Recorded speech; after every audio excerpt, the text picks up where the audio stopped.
Welcome, welcome.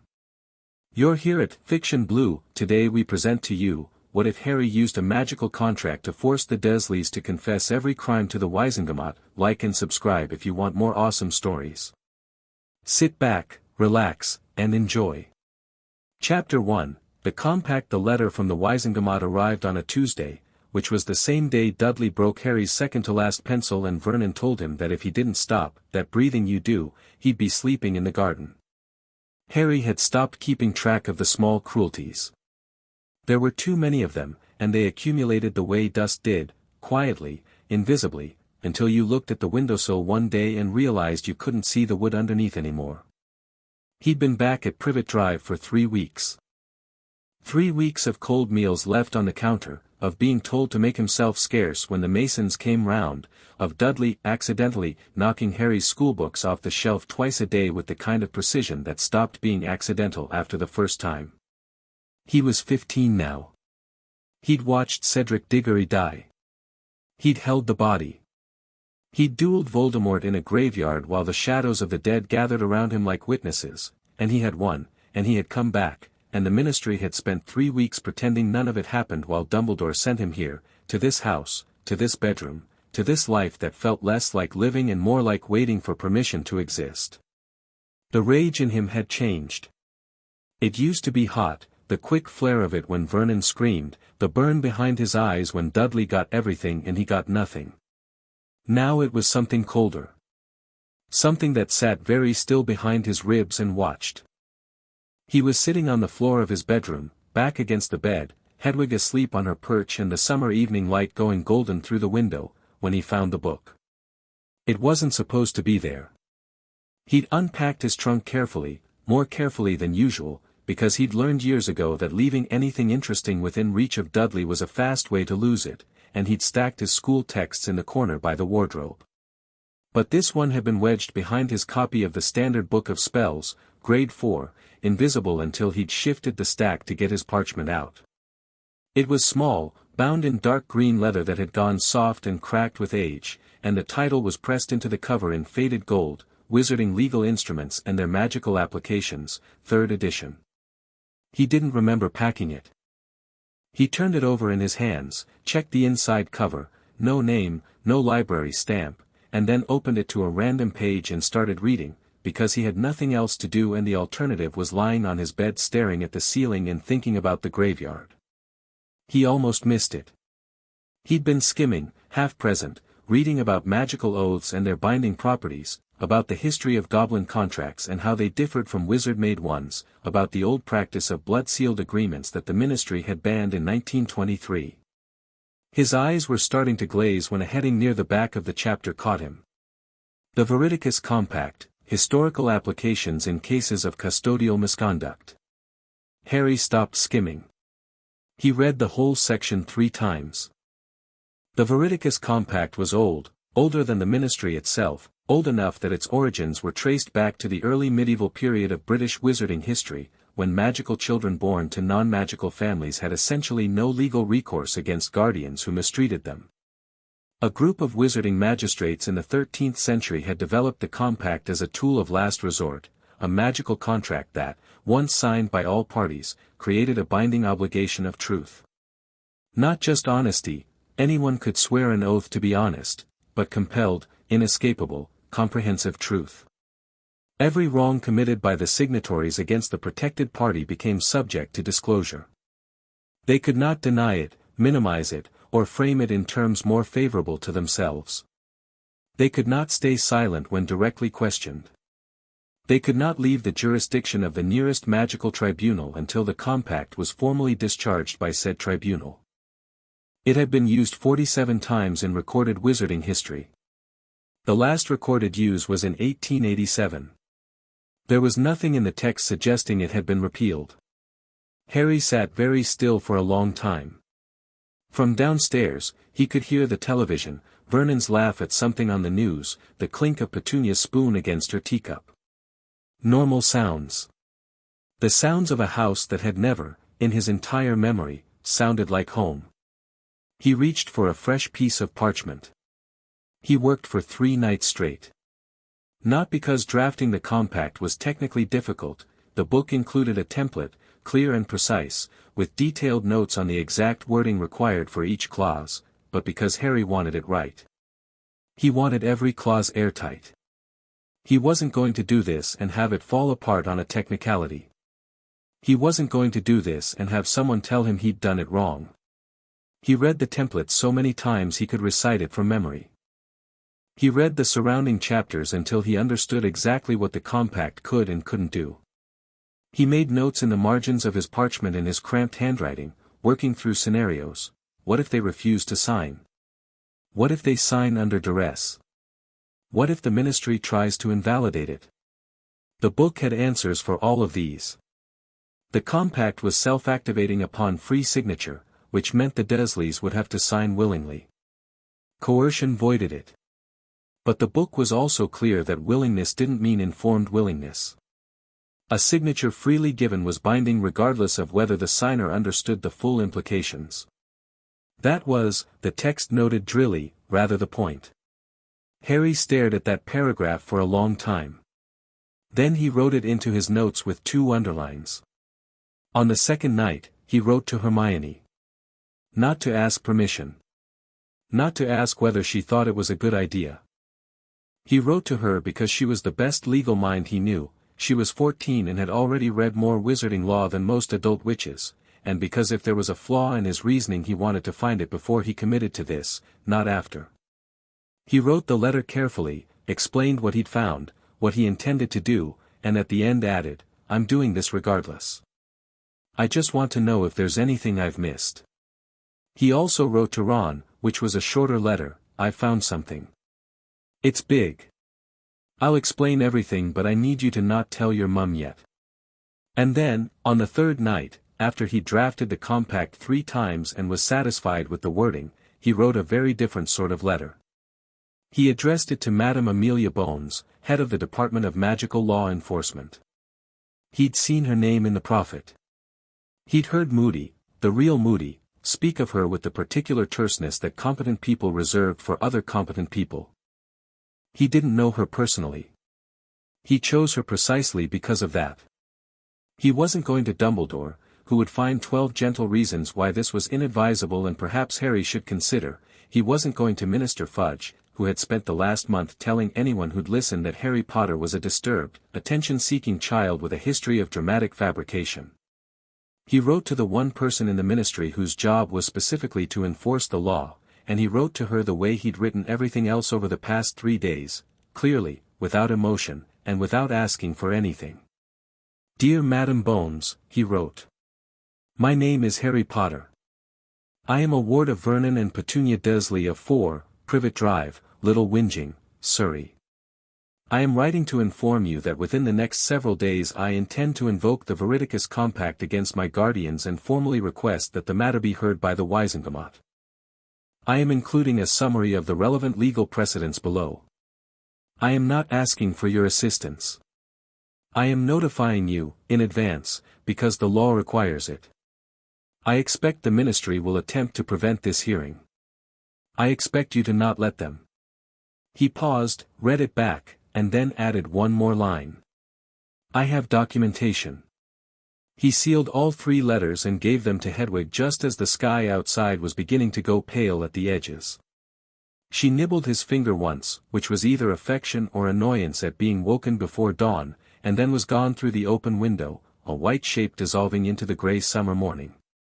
Harry sat back on his bed, fully dressed, and looked at the compact on his desk. It was 3 pages of tightly written parchment, copied in his neatest hand from the template in the book, with his name filled into the protected party clause and the Dursleys' names in the signatory clause, Vernon Dursley, Petunia Dursley née Evans, and Dudley Dursley, collectively referred to as the custodial parties, and every clause intact. The magic wasn't in him yet. It was waiting, the way a loaded spell waited, the way a storm waited offshore. Patient. He folded it carefully, tucked it into his school bag, and went downstairs to make breakfast. He needed them to sign it. That was the problem he'd spent the most time on. He couldn't tell them what it was. He couldn't even hint at it, or Vernon would refuse on principle, the man's instinctive response to anything Harry proposed was suspicion and denial, even when the thing being proposed was objectively harmless. He'd once refused to let Harry open a window on a hot day purely because it had been Harry's idea to open it. So Harry needed to make it something they wanted to sign. He thought about that over breakfast, making toast and eggs while Vernon's newspaper rustled from the dining room and Petunia moved behind him with her precise, bird-like steps. Dudley was still asleep. Dudley was always still asleep at 7 in the morning. The kitchen smelled like coffee and cooking fat and something floral from Petunia's dish soap, and Harry moved through it with the practiced invisibility of someone who had learned to take up as little space as possible. "I've been thinking," he said, and both Vernon and Petunia went immediately still in the way they always did when Harry spoke unprompted, a wary stillness, as though a piece of furniture had abruptly started having opinions. "About the summer. About arrangements." "What arrangements?" Vernon didn't look up from his paper. "I know you want me out of the way as much as possible." Harry kept his voice completely neutral, the way he practiced. "And I know having me here makes things uncomfortable for you with the neighbors. The Polkisses keep asking about me, don't they? Where I go to school. Why they never see me." Petunia set her teacup down very carefully. "I've drafted an agreement," Harry said. "A household agreement. It covers my responsibilities here, the terms of my staying, what happens if either side doesn't hold up their end. It's all written down. Legal. Binding." He let that word sit for a moment. "If you sign it, we're all clear on where we stand and nobody has any grounds to complain about anything. There's a clause specifically stating that my schooling, is not to be discussed with anyone outside the household. I thought you'd appreciate that." He put the compact on the table. Vernon picked it up with the expression of a man who deeply suspected a trap but also deeply wanted to believe there wasn't one. He squinted at it. The template looked like a formal document. Harry had made sure of that, 3 columns, proper margins, clauses numbered and lettered. The magical nature of it wasn't apparent from the outside. It looked, essentially, like exactly what Harry had described, a household agreement. "There are 3 pages, Vernon said. "Legal documents have to cover everything. That's what makes them binding. This is more writing than I'd put on I'm not a lawyer, it's straightforward," Harry said. "Each clause is explained in plain language. The summary is on the first page." Vernon looked at Petunia. Petunia looked at the compact. Harry stood at the stove with his back half-turned and waited, and the kitchen was very quiet, and he could hear the second hand of the clock above the refrigerator and the neighbor's dog starting up somewhere down the street. "What's in it for us?" Vernon asked. "Legal clarity," Harry said. "And the Polkiss question goes away. You can tell them you've got a formal arrangement in place. Very proper. Very," he searched for the word that would land correctly, normal. Normal was magic of a different kind. It was the only thing Vernon Dursley had ever truly wanted and been afraid he didn't have. He read the first page. He didn't read the other 2. Harry had been counting on that, had written the summary with exactly the level of detail that a man like Vernon would find satisfying without prompting him to look deeper. Legal language was its own kind of camouflage. Vernon saw clauses about household duties and discretion and had no reason whatsoever to look for the binding magical instrument hidden in plain sight in Clause 7, "Be all parties acknowledge that this agreement is made under wizarding legal precedent and subject to the jurisdiction of the Wizengamot of Great Britain." Vernon Dursley signed it. Petunia looked at it for longer. She was sharper than Vernon, in the way that a blade left in a drawer was sharper than a hammer. You could forget about it, but it was still capable of cutting. She read the first page and then the top of the second, and for one long moment Harry felt her actually pause, and he thought, with absolute calm, that if she asked him directly whether this was a magical document he would have to find another way, because he was not going to lie to her in a way that voided the compact's terms. She didn't ask. She signed. Dudley, fetched downstairs at Harry's request under the pretense that this was a household matter that involved all residents and Vernon had told him to be there, signed it without reading a single word. He wrote his name with the focused effort he always brought to things he found boring, then went back upstairs. Harry waited until he was alone in the kitchen. Then he picked up the compact and held it in both hands, and he felt it happen, a warmth moving through the parchment, subtle and definitive, the way a key felt different in your hands after it turned in a lock. The magic recognized the 3 signatures. The clause structures settled into place. The Veridicus Compact was active. Somewhere in the house, he heard Petunia drop her teacup. The responses came back from Hermione by that evening, from Ron the following morning. They had apparently written to each other as well, because the tone of both letters carried the unmistakable quality of a conversation already in progress. Hermione's letter was 4 feet of parchment, which surprised nobody. Harry, you absolute, okay. Okay. I've looked up everything you mentioned and I have to tell you that the Veridicus Compact is real and it has precedent, and if you've actually drafted it correctly then what you've done is legally extraordinary. I'm also furious with you for not asking me to help draft it, but I looked at the template you described and I think your instinct about Clause 7b is correct. That's the jurisdictional anchor, and without it the Ministry could argue venue.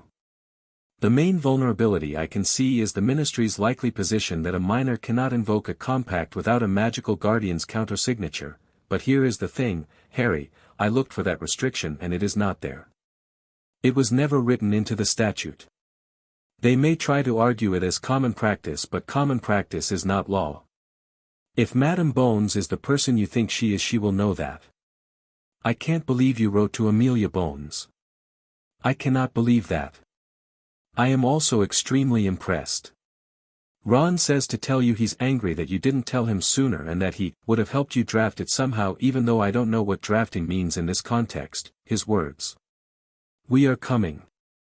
We have spoken to Mum and Dad, well, Ron has spoken to his Mum and Dad, and we will be at Privet Drive within 2 days. Don't do anything else until we get there. Actually, definitely do things, but tell us what you're doing. Harry, are you all right? He read that last line twice. She'd tucked it at the end, after all the law, like something she'd almost not written. He folded the letter and put it in his school bag next to the compact. I'm fine, he wrote back. I think I might actually be fine. Don't let Mrs. Weasley burn down Privet Drive when you tell her. He sent Hedwig off again and then sat at his desk and watched the evening settle over Privet Drive, the neat lawns, the identical rooftops, the neighbor walking his dog in the soft gold light, and thought about how strange it was that you could live in a place for 15 years and have it feel this foreign, this small, this entirely irrelevant to who you actually were. Below, he could hear Vernon's voice, slightly too loud, not quite covering the edge of discomfort underneath. Since signing the compact, something had shifted in the house. It was subtle, not dramatic, nothing dramatic yet, but it was there. Like a pressure change before weather. Vernon had snapped at Petunia twice at dinner and then fallen silent in the middle of a sentence for no apparent reason. Petunia had stood in the kitchen for nearly 10 minutes doing nothing, just standing, her hands at her sides, which was so unlike her that Harry had checked twice from the doorway to make sure she was breathing. The compact wasn't compelling them to speak yet. That would happen in a formal setting, before the tribunal. But it had woken something in them, Harry thought. The awareness of what was coming. The understanding, at some level below conscious thought, that a ledger was open and everything was going to be counted. He should have felt triumphant. He was surprised to find that what he felt was quieter than that. Not satisfaction, exactly. More like the feeling of having set something in motion that had always been in motion, that had been building toward this moment since he was a year old and delivered to a doorstep on a cold November night and left there like something nobody wanted to deal with. He went to sleep for the first time in weeks without dreaming about the graveyard. The Weasley car arrived 2 days later at 9:30 in the morning, which was not a car in any meaningful sense because Arthur Weasley had done things to it that a manufacturer's warranty would have had strong opinions about, and it dropped out of the sky and settled onto the road outside number 4 with a slight bounce and a sound like a very polite cough. Harry was at the window before it landed. He had the window open before it stopped moving. He had his bag on his shoulder before Ron's door swung open.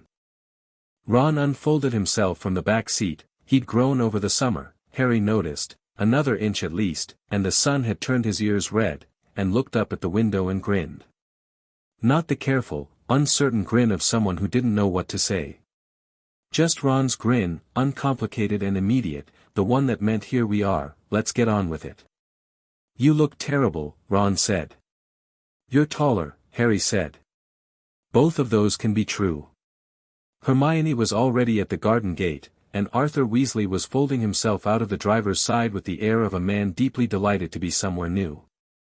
Mrs. Weasley got out last, and Harry had 1 second to prepare himself before she was through the gate and had her arms around him, and she smelled like the burrow, like cooking and wool and something warm he had no better word for, and he stood in it and let himself.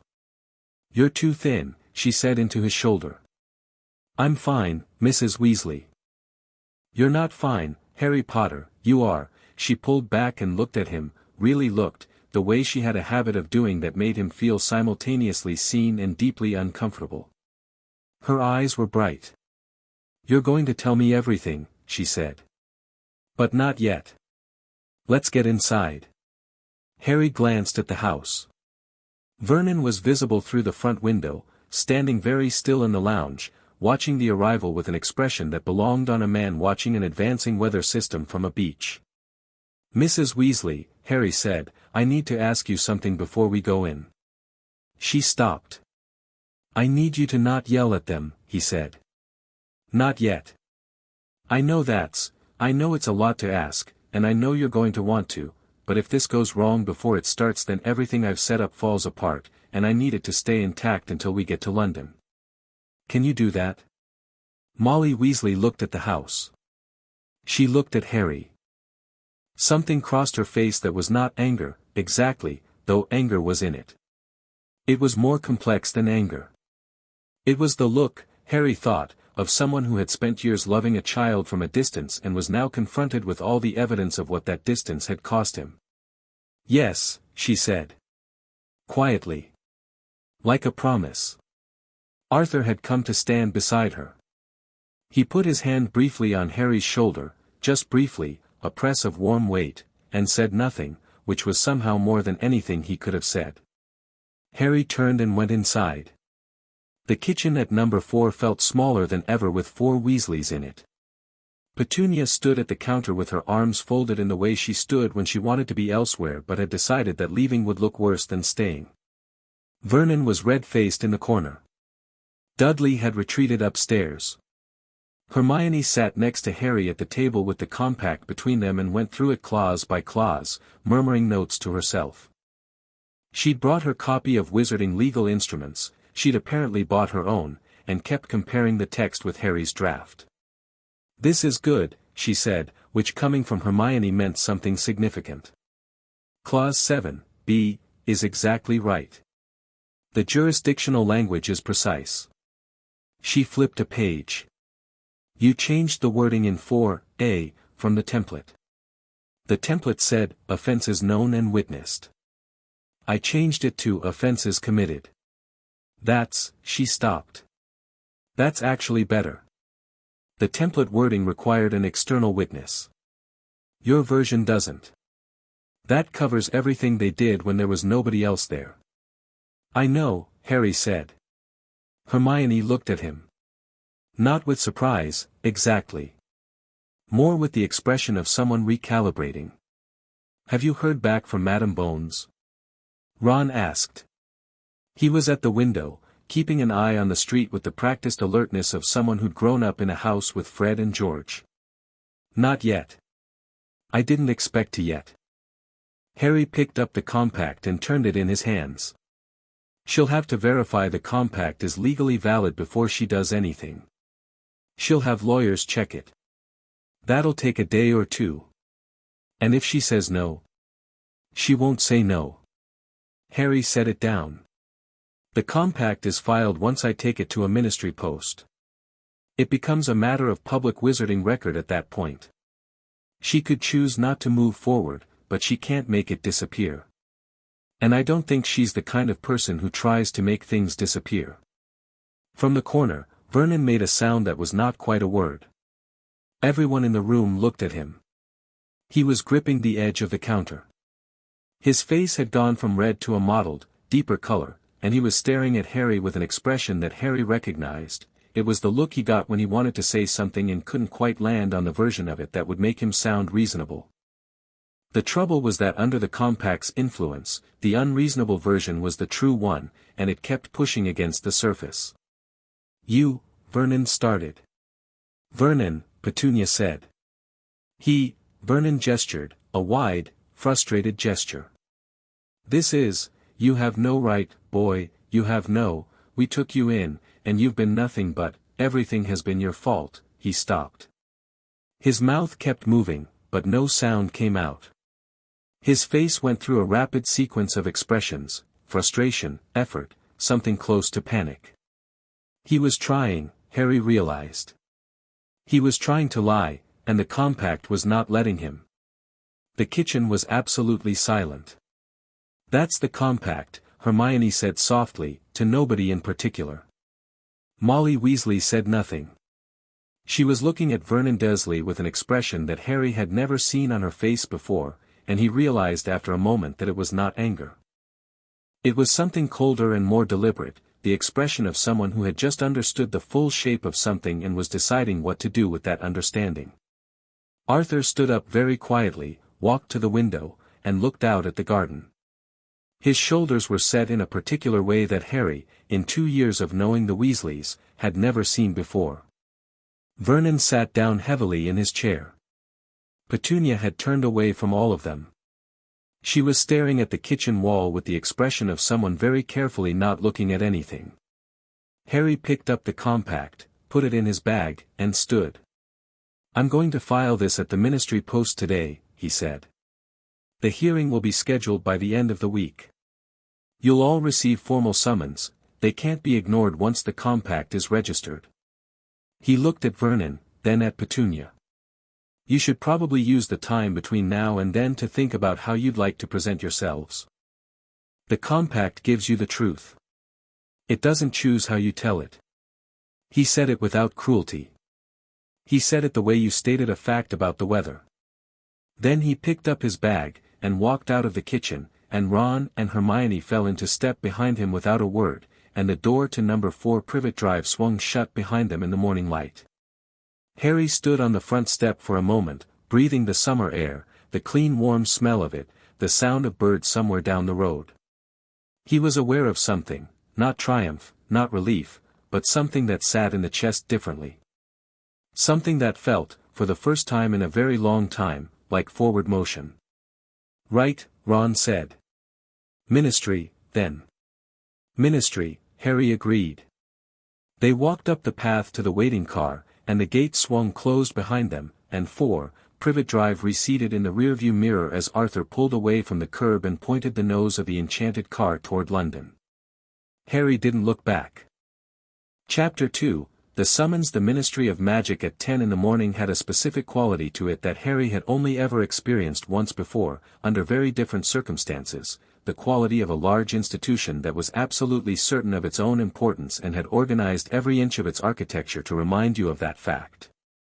The golden fountain in the atrium caught the light from the enchanted ceiling and threw it in long bright ribbons across the marble floor, and the witches and wizards moving through it all had the particular stride of people who believed they were in the center of something that mattered. Harry walked through it like he owned the floor. He wasn't performing confidence. He wasn't thinking about how he looked or what impression he was making. He was moving toward a specific desk at the far end of the atrium, the magical document registration desk, which according to the book occupied the east wall, and he had a compact in his bag and 3 weeks of cold fury behind him, and he was not, under any circumstances, going to slow down. Ron was on his left, Hermione on his right. Arthur Weasley had come as far as the visitor entrance and then peeled off to his own floor, squeezing Harry's shoulder as he went and saying quietly, "You need anything, I'm on level 2. Just that. Simple and available." Harry had nodded and kept moving. The witch at the registration desk was somewhere in her 50s, with reading spectacles on a chain and the look of someone who had processed an enormous number of documents over an enormous number of years and had stopped being surprised by any of them. She looked up when they approached. "Document registration," Harry said. He put the compact on the desk. "I'd like to file a Veridicus Compact." The witch looked at the compact. She looked at Harry. She looked at the compact again. "A what?" she said. "Veridicus Compact." He kept his voice pleasant. "It's a legal instrument with precedent dating to 1273. The registration procedure is outlined in Section 9 of the Custodial Protection Statutes. I believe the relevant form is AW 14. A long pause. "How old are you?" she asked. 15. The statute doesn't specify a minimum age for the invoking party. I checked. Hermione, beside him, made a very small sound that might have been someone suppressing the urge to say "I checked too." The witch picked up the compact. She read the first page with the careful attention of someone who had not expected their Tuesday to involve anything like this. Her expression moved through several phases: confusion, concentration, and then something that sharpened into professional seriousness. "This is properly drafted," she said. "Yes," Harry said. "The signatories," she looked at the names. "These are your legal guardians." "They are. And they signed this freely? Without magical coercion?" "Entirely freely. You can verify the magical signature on the document, there are no compulsion traces. They signed because I told them it was a household agreement about chores and discretion, which is technically also true." He paused. "The template doesn't require full disclosure of implications. It only requires free signature." The witch sat back in her chair and regarded him for a moment. "Young man," she said, not unkindly, "do you understand what you're setting in motion?" "Yes," Harry said. "I've thought about very little else for 3 weeks." She looked at him for another moment. Then she reached beneath the desk and produced a form, AW 14, cream-colored and official-looking, and slid it across the counter. "You'll need to complete this in full. The compact will be registered upon submission. Once registered, it becomes a matter of public wizarding record and cannot be sealed or expunged without a full Wizengamot vote. The summons for the custodial parties will be issued automatically." She paused. "The hearing will be assigned to the available tribunal.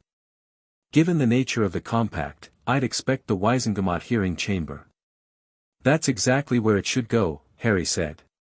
He filled out the form at the counter with Hermione leaning over his shoulder and pointing out twice where his handwriting was illegible. He signed it, pushed it back across the desk, watched the witch stamp it, watched her attach the compact with an official ministry clip, and watched her place it in a tray marked urgent filings in red. "Processing will take between 24 and 48 hours, she said. "Summons will be issued by owl within that window." "Does the filing party have a stable owl address?" "The Borough, Ottery St. Catchpole, Devon." He looked at Ron. "That's fine." Ron's eyebrows had gone up slightly. "Yeah, mate. Yeah, absolutely fine." "Noted," the witch said. She looked at Harry over her spectacles with an expression that might have been admiration or might have been simple professional respect, and it was difficult to tell the difference and he didn't particularly need to. "Is there anything else?" "No," Harry said. "Thank you." He turned from the desk, and Hermione immediately grabbed his arm, and Ron stepped up on the other side, and for 3 steps they walked in silence through the atrium. "That was brilliant," Hermione said. Then, as if the word wasn't sufficient, "that was actually brilliant." "She said 24 to 48 hours, Harry said. "I heard. Which means by Thursday, at the outside, they have summons. And the compact doesn't allow them to refuse." He glanced toward the lifts. "We should go." "Before anyone, Harry Potter." The voice came from behind them and to the left, and Harry recognized it before he turned, that particular combination of self-importance and carefully maintained authority, the voice of a man who had spent many years making sure it carried across rooms. Percy Weasley was standing 12 feet away with a clipboard, dressed in ministry robes, staring at the three of them with an expression that went through several quick changes. Surprise, followed immediately by the schooled neutrality of someone who had decided to be professional about a personal discomfort. Ron's expression did something complicated and resolved into blankness. "Percy," Harry said. "Harry." Percy came forward 3 steps and stopped. His eyes went to Ron briefly, an acknowledgement, nothing more, and then back to Harry. "I didn't know you were," the visitor log didn't have, he collected himself. "What brings you to the ministry?" "Document registration," Harry said simply. Percy looked toward the desk they'd just left. The witch was already processing the next form in the pile, but the W-14 was visible in the urgent filings tray. Something moved behind Percy's eyes. He was smart, that was the thing about Percy, whatever else he was very smart, and the sight of Harry Potter calmly registering a document at the ministry was the kind of thing that smart, cautious people did not overlook. "What sort of document?" Percy asked. "Legal instrument," Harry said. "All properly filed. You can check the public register in about 48 hours. He smiled, pleasantly. "Good to see you, Percy." He walked toward the lifts. Behind him, he heard Percy say, quietly, "Ron," and Ron say, even more quietly, "Not now, Perce." And then the lift doors opened and swallowed them up, and Harry leaned against the back wall as the cage began to rise, and Hermione pressed her shoulder against his and said nothing, and the ministry slid past them floor by floor. The response from Cornelius Fudge came before the summons did. Harry was at the burrow, sitting in the garden while gnomes made optimistic raids on the vegetable patch, when Errol arrived, not with a letter from Amelia Bones, as he'd been expecting, but with a cream-colored envelope stamped with the ministry seal in purple wax. The letter inside was signed by Fudge himself and written in the expansive, slightly breathless style of a man dictating to a secretary while pacing. "Dear Mr. Potter," it began, "it has come to the attention of this office that a document was registered with the ministry yesterday purporting to be a Veridicus Compact, a legal instrument of considerable antiquity. While we understand you may have certain concerns regarding your domestic arrangements, we at the ministry must caution against the use of obscure and largely untested magical instruments in matters that are more appropriately handled through established social welfare channels. We would strongly encourage you to withdraw this filing in favor of a consultation with our Family Services Division, who are equipped to." Harry stopped reading. He folded the letter in half and put it in his pocket. "Well?" Ron said from the other side of the garden, where he was half-heartedly regnoming a patch near the fence. "Fudge wants me to withdraw it." "What did you say?" "Nothing yet. I will though." He picked up the second letter that had arrived with Errol, smaller and sealed with plain red wax. He broke it open. The handwriting was precise and slightly angular, the hand of someone who wrote quickly and clearly and didn't decorate their letters with anything unnecessary. "Mr. Potter. Your filing has been reviewed and verified. The compact is legally sound. A hearing has been scheduled before the full Wizengamot for Friday the 22nd at 10 o'clock. Summons have been issued to the Dursley household. I will note that I have already received 3 separate communications from the minister's office requesting that this hearing be postponed indefinitely. I will note further that I have declined all 3. The law does not require the minister's approval to function. I look forward to meeting you. Amelia Bones, DMLE." Harry read it twice. Then he looked up at the garden, at the crooked fence and the overgrown lawn and the house that leaned slightly to one side like it was listening for something, and felt something uncurl in his chest. "Friday," he said. Ron threw a gnome over the fence with perhaps more satisfaction than the task required. "Good." Molly Weasley found out what the compact contained on Wednesday evening. Harry had been planning to tell her gently, in stages, with Hermione present for the legal context and Ron present for the general emotional scaffolding. Instead he came downstairs at 7 o'clock to find Hermione sitting at the kitchen table with her copy of Wizarding Legal Instruments open and Molly standing over her reading the section on the compact with the particular stillness that preceded weather. Harry stopped in the kitchen doorway. Molly looked up. Her eyes were very bright. "Sit down, Harry," she said. He sat down. She sat across from him.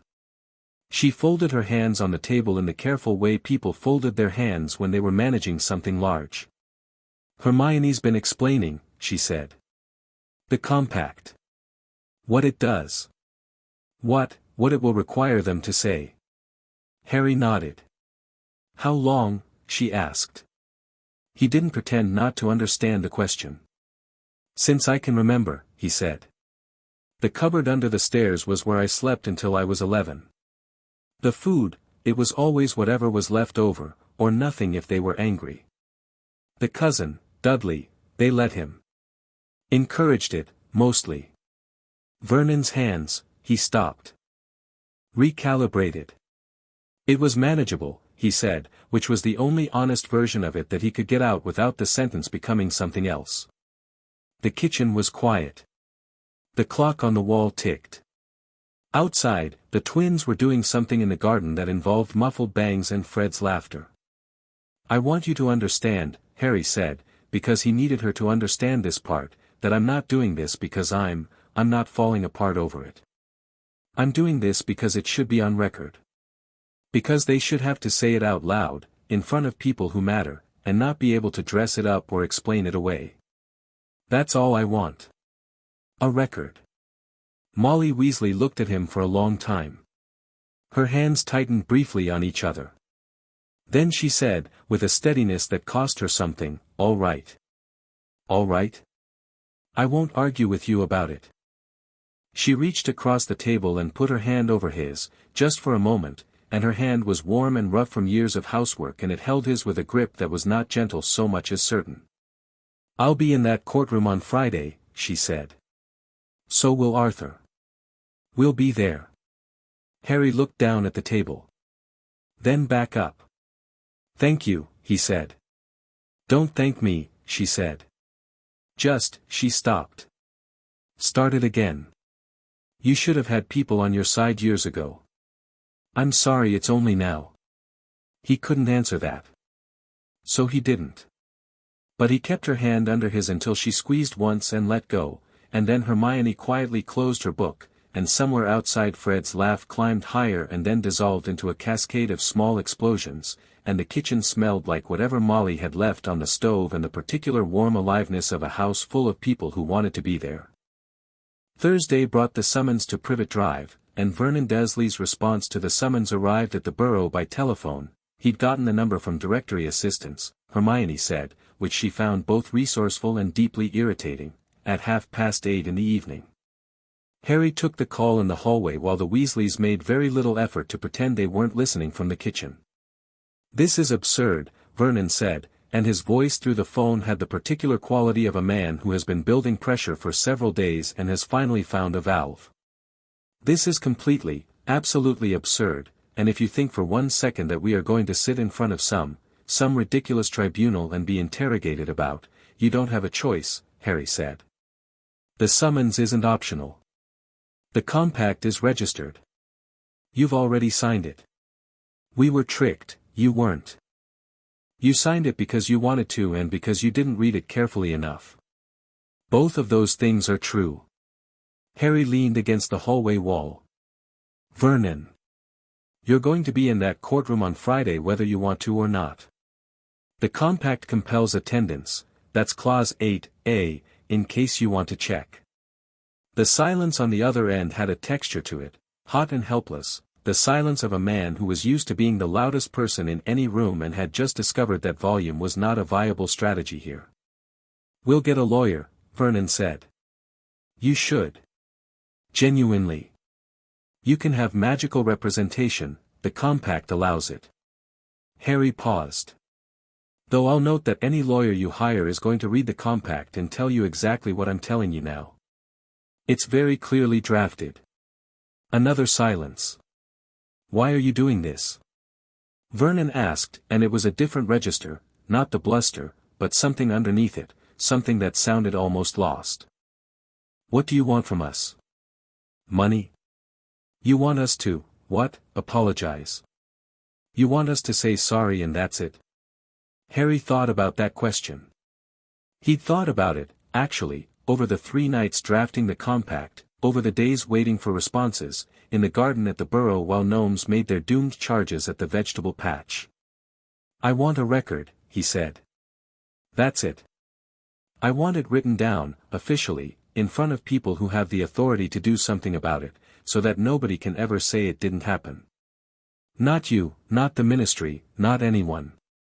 He paused. "I don't need you to apologize. I honestly don't care whether you apologize. But you're going to tell the truth on Friday. All of it. That's what you agreed to." He hung up. He stood in the Weasley hallway for a moment with his hand still on the receiver, listening to the kitchen, to Ron's voice saying something low to Hermione, to the sound of Molly at the stove, to the general warm noise of a house that functioned like one. Then he pushed off the wall and went back in. Ginny was the only one actually watching him when he came through the door. She was at the end of the table with a book, and she looked up when he came in with an expression that was direct and appraising and, Harry thought, entirely unclouded by the performance of casual interest. She was like that, direct in a way that didn't announce itself. She met his eyes for a moment, then looked back at her book. "Right," Ron said, as if the phone call hadn't happened and they were simply resuming something. "Chess." "Yeah," Harry said. "Chess." Friday morning arrived the way significant mornings had a habit of arriving, crisp and ordinary, with no particular indication that the day intended to be anything other than itself. The sun came through Harry's window at 6:30 and he was already awake, sitting on the edge of the bed, turning the compact over in his hands.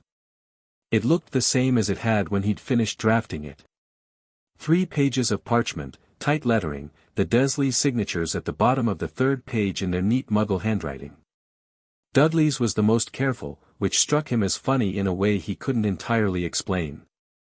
He showered, dressed in the cleanest robes he had, Molly had pressed them without being asked, had left them on the chair outside the bathroom door, and came downstairs to find the kitchen in full Weasley morning operation. Molly was at the stove.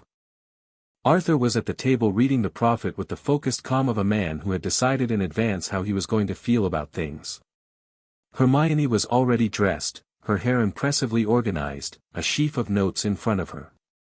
Ron appeared at the bottom of the stairs approximately 40 seconds after Harry, looking awake but only technically. "You eat," Molly said to Harry, not looking up from the stove. It was not a question. Harry sat down and ate.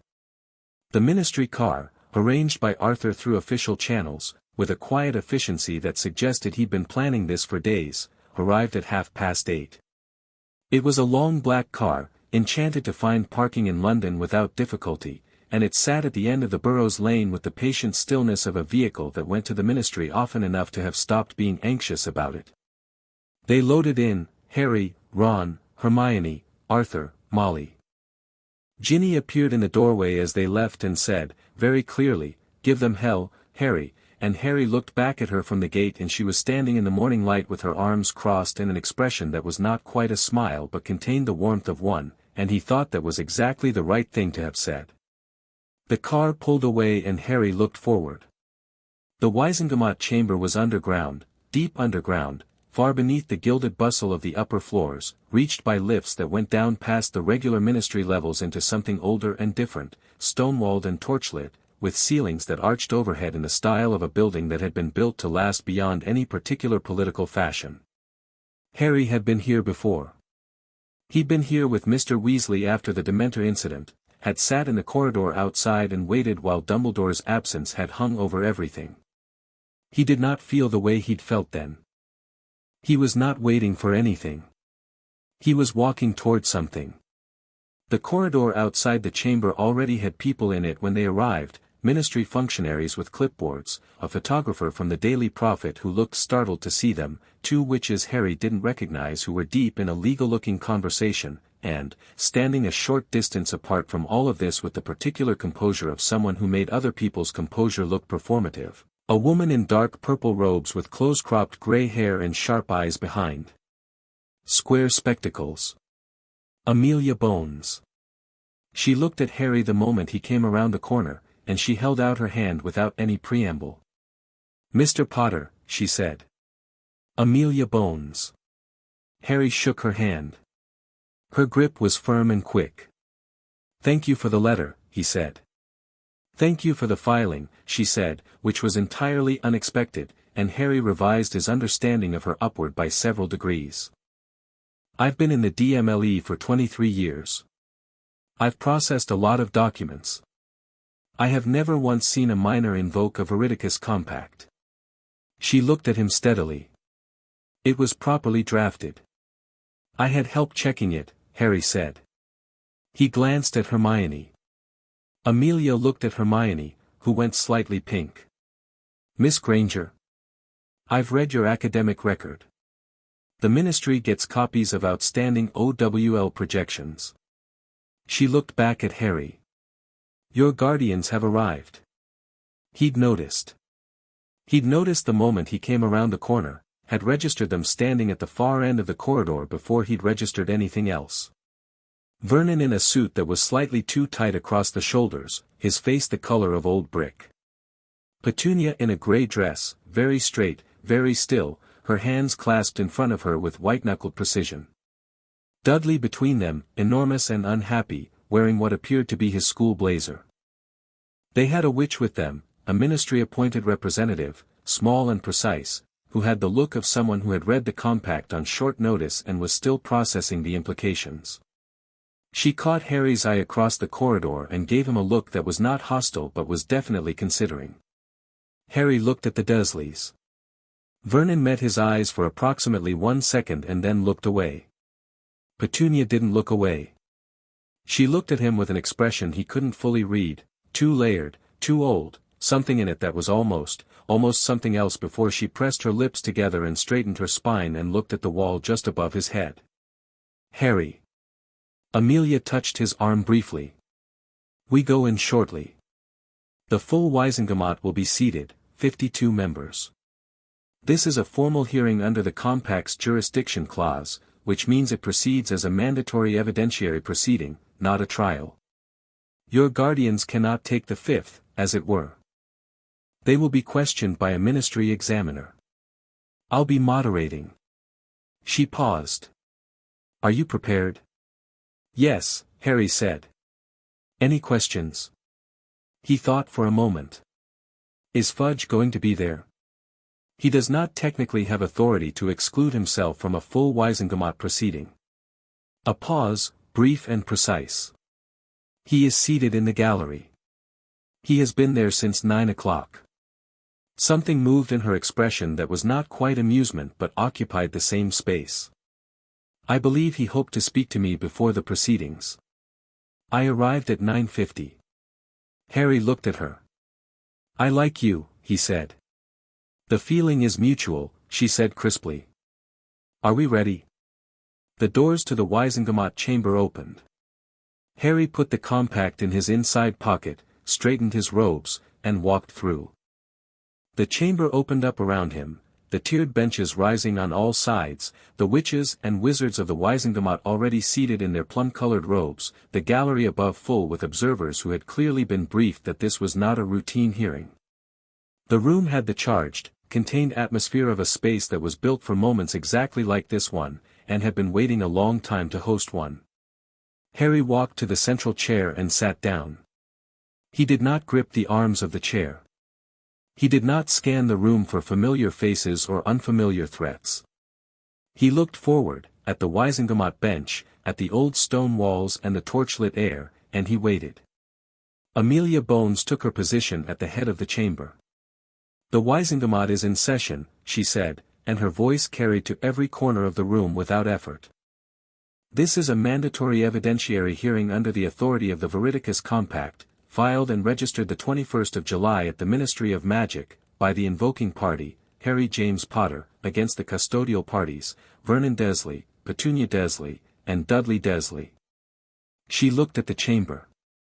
"The compact has been verified as legally sound by the Department of Magical Law Enforcement. The summons have been served and acknowledged. All parties are present." She looked at the Dursleys, then at Harry, and there was something in her expression, something measured and purposeful, the look of someone who had wanted to hold a proceeding like this for a long time and was going to do it properly. "We will begin," she said. Chapter 3, The Confession. The Wizengamot chamber had a particular kind of silence that ordinary rooms didn't produce. It wasn't the silence of emptiness. The room was packed, every tiered bench filled, the gallery above buzzing with the low hum of 50 people pretending not to whisper. It was the silence of wait. The silence of a room that understood something consequential was about to happen and had collectively decided to hold its breath. Harry sat in the central chair and looked straight ahead. The examiner was a witch named Griselda Marchbanks, the same Griselda Marchbanks who had examined Harry and Hermione for their OWLs the previous year, ancient and small and apparently indestructible, with sharp eyes that missed nothing and a voice that carried like a bell in cold air. She stood at a lectern to Amelia Bones's left with a thick folder of notes and the unhurried manner of someone who had done this before and would do it again and was not particularly impressed by anyone in the room. Harry found her immediately reassuring. The Dursleys were seated in a row of chairs to Harry's right, facing the Wizengamot bench. They had a low barrier between them and the chamber floor, not a box, not a cage, just a simple wooden rail, which struck Harry as exactly right. Cages implied they were dangerous. The rail implied they were simply required to stay. Vernon was sweating. He'd been sweating since the corridor and it had not improved with the addition of 50 wizards and witches looking at him. His hands were flat on his thighs and he kept pressing them down, a rhythmic, unconscious gesture, as though he was trying to keep himself in the chair through physical effort. Petunia sat very straight. Her face had the quality of something that had been composed very deliberately and was being maintained through continuous effort. She looked like a woman who had decided, well in advance, that she would not show this room anything it didn't compel her to show. Dudley just looked miserable, which was its own kind of testimony. Amelia Bones looked at Vernon. "Mr. Dursley," she said. "Under the terms of the Veridicus Compact, you are bound to answer all questions truthfully and completely. You cannot decline to answer on grounds of self-incrimination. You cannot qualify your answers with misleading context. You cannot lie by omission." She paused to let that settle. "Do you understand these terms?" Vernon's jaw worked. "I understand, yes, he stopped. His face went through a brief, visible struggle, and Harry recognized it, the same thing that had happened in the Privet Drive kitchen, the instinctive reach for a comfortable untruth meeting the compact's absolute resistance. "Yes," Vernon said, and it came out flat and defeated. "Good." Marchbanks opened her folder. "Mr. Dursley, I'd like to begin with the living arrangements at number 4, Privet Drive, for Harry Potter upon his arrival in your care in November of 1981. Can you describe those arrangements?" Vernon's throat moved. There was a room. Under the stairs. A cupboard. The words came out like something being pulled. "That's where he slept. At first." The chamber absorbed that. Harry heard a sound from the gallery, a sharp breath, someone's quick intake, and then the weight of the silence pressed back down. "For how long?" Marchbanks asked. Until he got his school letter. "The first one." Vernon's voice was getting smaller. "When he was 11. 10 years, roughly." Something rippled through the Wizengamot bench. Not an outburst, these were experienced people, trained in the discipline of formal proceedings, but a visible shift, the kind that happened when a room received information it had intellectually known was coming and still found worse than anticipated. 10 years, Marchbanks said. Not with emphasis. Just confirming the number. "Yes," Vernon said. "And the cupboard, this was a storage space." "Under the staircase?" "Yes." "Was it heated?" Vernon opened his mouth. "Shut it." "No," he said. "Ventilated?" A longer pause this time. "There was a gap under the door." Marchbanks made a note. "And in those 10 years, did Harry Potter have a bed?" "He had, there was a camp bed." "Later?" Vernon's voice had developed a quality that Harry couldn't immediately identify, and then he could. It was the voice of someone who was hearing themselves speak and disliking what they heard, but the compact was a one-way door. You could walk through it or you could be dragged through it, but you were going through. Later, Marchbanks said. When was this bed provided? I don't, several years in. I don't recall exactly. So for some number of years, before the camp bed, there was no bed. Yes. From the gallery, Harry heard something he recognized as Molly Weasley exercising extraordinary self-control. The sound was brief and contained, but it was there. Harry kept his eyes on the Wizengamot bench. He was not watching Vernon. He had not looked at Vernon since the proceedings began. It wasn't that he was being strategic about it, or not only that. It was that looking at Vernon felt like looking at something he had already finished with.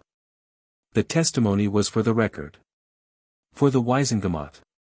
For the witch at the registration desk and for Amelia Bones and for every ministry functionary who had somehow, for 15 years, managed not to look too closely at where Harry Potter actually slept.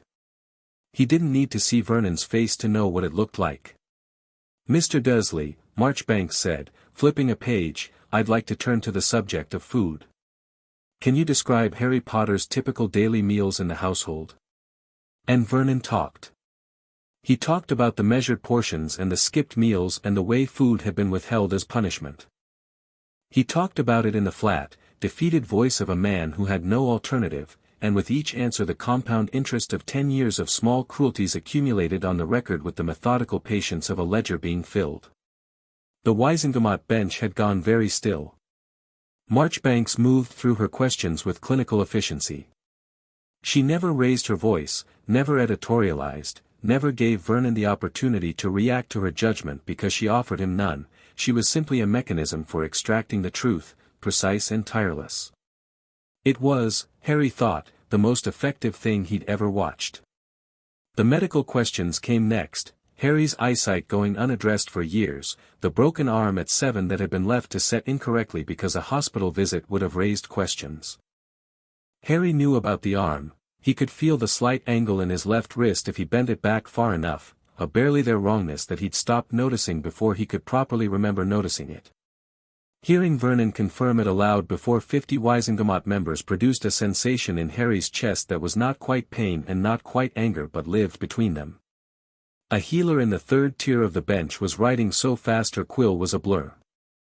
I want to turn to incidents of physical contact, Marchbanks said, and the chamber went a degree quieter, which Harry hadn't thought was possible. Mr. Dursley, on how many occasions did you physically strike Harry Potter? Vernon's face had gone from red to a grey red that looked frankly unhealthy. That is to say, the compact tightened around him like a fist. Enough times, he said, and then, because enough times was not sufficient under the compact's terms, many times. Over many years. I never, he stopped. Yes. Many times. Can you describe the nature of these incidents? The hand, mostly. Across he stopped again. Swallowed. There were incidents with a belt. Not frequent. But several. Somewhere in the gallery, someone stood up and then sat back down. Harry heard the wood of the bench creak. He kept his own breathing even and measured and looked at Amelia Bones, who was looking at the Wizengamot bench with an expression that was nothing but composed authority, and if there was anything underneath that composure it was buried deep enough not to show. Cornelius Fudge was in the gallery. Harry had located him in his peripheral vision early in the proceedings, 3 rows back, slightly right of center, in his lime-green bowler hat. He had not moved in 20 minutes. He was the stillest person in the room, which was its own kind of telling. Marchbanks let Vernon finish. Then she said, "Thank you, Mr. Dursley. I may return to you with further questions. For now, I'd like to hear from Mrs. Dursley." Vernon sat back. He looked like a man who had put something down that he'd been carrying for so long he'd forgotten the weight until it was gone. He didn't look relieved, exactly. He looked empty. Petunia Dursley looked at Griselda Marchbanks and said nothing. She was waiting, Harry understood. Composing herself. She'd had her whole life to decide how to tell this story, and now she was choosing the version of herself she was going to be in this room, and the compact was going to take that choice away from her, but she was going to take one more moment to hold it. "Mrs. Dursley," Marchbanks said, "your given name is Petunia, née Evans?" "Yes." "And Lily Potter, née Evans, was your sister?" "Yes." Brief. Controlled. "Are you aware that Harry Potter is the only surviving child of Lily and James Potter, who died on the 31st of October, 1981? "Obviously," Petunia said, and there was something in that word, a compressed sharpness that contained about 30 years of complicated feeling, but the compact stripped the covering off it, and what was underneath was not the thing Petunia had intended. It was grief. Raw and old and furious, but grief. Harry looked at her then. He hadn't meant to. But her voice had done something unexpected on that single word, and his eyes found her face before he'd consciously decided to look. She was not looking at him. She was looking at Marchbanks with white-lipped precision. But her jaw was tight in the way that people's jaws went tight when something was trying to get out. "Mrs. Dursley," Marchbanks said, "when Harry Potter arrived at your home on the 1st of November, 1981, what were your feelings about taking him in?" A pause. "I didn't want him," Petunia said. "Can you explain why?" The compact pulled at her. Harry could see it, could see the moment it started working, the slight tension around her eyes, the micro-expression of resistance giving way to something she couldn't control. Because of what he was," she said. "What she was." Another pause. "My sister was a witch. And I wasn't. And she got everything. The letters, the school, the people telling her she was wonderful and special and chosen, and she'd come home from term and look at me like I was ordinary. Like I was less." The words were coming faster now, the compact working at the seams. "And I was angry at her for years, and then she died and left me her child who was exactly like her, who was going to go off to her world and be wonderful and special, and I was angry at him for existing, and I was angry at myself for being angry, and I took it out on him because he was there and because I didn't know what else to do with it." The chamber had gone perfectly, completely still. It was not the silence of before. That had been the silence of anticipated wait. This was the silence of actual wait, fully arrived, pressing down on every person in the room with the particular gravity of truth that has finally been said aloud after decades of being buried. Harry was looking at his aunt. He had heard versions of this, had imagined versions of this, had thought, late at night in the cupboard, in ways that children think about things when they're trying to understand why, about what could make a person treat a child the way the Dursleys treated him. He had even, in his better moments, constructed something like this explanation. The jealousy and the grief and the misdirected anger. He had not expected it to land this way. He had not expected to feel it. He was not going to cry in the Wizengamot chamber.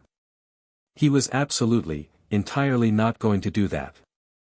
But he pressed his feet flat on the floor and gripped that certainty and kept breathing. "Mrs. Dursley," Marchbanks said, and her voice was the same, precise, unhurried, merciful only in its evenness, "did you at any point contact the wizarding authorities to report concerns about Harry Potter's safety in your care?" "No." "Were you aware that wizarding law requires guardians of magical children to ensure their safety and well-being?" "Yes." A pause. I knew there were people who checked. I was careful." Something crossed her face. "I was always careful." The chamber absorbed that. "I was always careful." Not I was always kind. Careful about what was visible. Careful about what could be proven. 23 years of carefulness had been undone in 40 minutes by 3 pages of parchment and a 15-year-old boy. "Mrs. Dursley," Marchbanks said, turning a page, "I'd like to ask about your knowledge of Voldemort." The name hit the room like a stone hitting water. Several Wizengamot members flinched. Fudge, in the gallery, sat up very straight. Petunia went very still. "What do you know about the night of October 31st, 1981. Marchbanks asked. I know what happened to my sister, Petunia said. Which was? The compact closed around her like a hand. They went to Godric's Hollow. Lily and James. They were in hiding. Dumbledore had arranged it, a Fidelius charm, he called it. Someone betrayed the secret. Voldemort found them. Her voice was perfectly flat now, the flatness of someone who was reciting a thing that still hurt and had decided that the way to survive reciting it was to remove all feeling from the words. James died first. Then Voldemort went upstairs. To Harry's room. He killed my sister. A pause. And then he tried to kill Harry, and whatever my sister did, there was something she did, I don't know the magic, Dumbledore tried to explain it, it came back on him. And Voldemort disappeared. And Harry survived. Dumbledore tried to explain it, Marchbanks said. When was this? The letter. With the boy. When Dumbledore left Harry on our doorstep. He left a letter. Her voice had developed a slight tremor that she was visibly managing. A letter. Not a visit, not a conversation, a letter on my doorstep in the middle of the night explaining that my sister was dead and I had her child now and I was to take care of him because, she stopped. Because his blood made Harry safe. That's what the letter said. His mother's love and her blood. As long as he was in my house he was protected. As long as I counted as his home.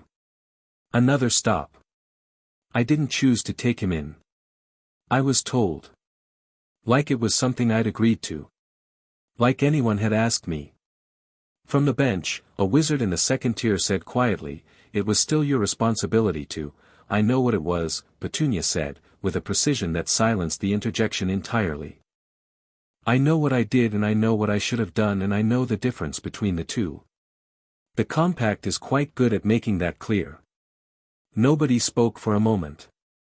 Harry looked at his aunt and thought about that letter. Thought about it for the first time from the outside, from the perspective of a woman who had lost her sister, and found a baby on her doorstep, and received a letter instead of a conversation. He did not forgive her. He was not going to pretend, sitting in the Wizengamot chamber with the record of his broken arm and the camp bed and the measured portions hanging in the air, that a complicated backstory made any of it acceptable. But he understood it, which was different from forgiving it, and understanding it was somehow the harder thing. Mrs. Dursley, Marchbanks said, did you have any concerns about Voldemort's return? Yes, Petunia said. From the moment Harry came back from his school, 4th year. He came back changed. Anyone with eyes could see he was changed. She looked at the floor. I knew what changed boys who'd seen things looked like. Lily used to come home from her school changed. Year by year. She paused. When Harry said Voldemort had come back, I believed him. I didn't say so. But I believed him. The gallery produced a sound. Not words, a collective, involuntary sound, the sound of a group of people re-evaluating something simultaneously. Fudge had gone the color of old cheese. You believed him, Marchbanks said, and you said nothing. I said nothing, Petunia confirmed. The compact would not let her dress that in anything. It sat in the room exactly as it was. Thank you, Mrs. Dursley, Marchbanks said. She made a final note. Then she looked at the Wizengamot bench. I have no further questions for the custodial parties at this stage. I would invite the bench to question the invoking party. Harry moved to the witness position, a different chair, slightly closer to the bench, and Marchbanks stepped back, and for the first time in the proceedings he faced the full Wizengamot directly. 52 pairs of eyes. He looked back. Mr. Potter, said a witch in the front tier, senior, grey-haired, with an air of formal authority, I want to be certain of something before we proceed. The events described today cover the entirety of your placement with the Dursley family. Is there anything you wish to add to what's been said? No, Harry said. The compact is comprehensive. It compelled everything relevant. You've heard Mrs. Dursley's testimony regarding her knowledge of regarding you-know-who's return. I heard it. Does her testimony surprise you? Harry thought about that honestly. No, he said. I always thought she understood more about the wizarding world than she let on. The way she reacted to things, she always knew exactly which questions not to ask. That's not ignorance. That's choice. A murmur ran through the bench. Mr. Potter. A different voice, a wizard, older, in the second tier. You're 15 years old. You drafted this compact yourself? I drafted it and checked it against the primary legal text.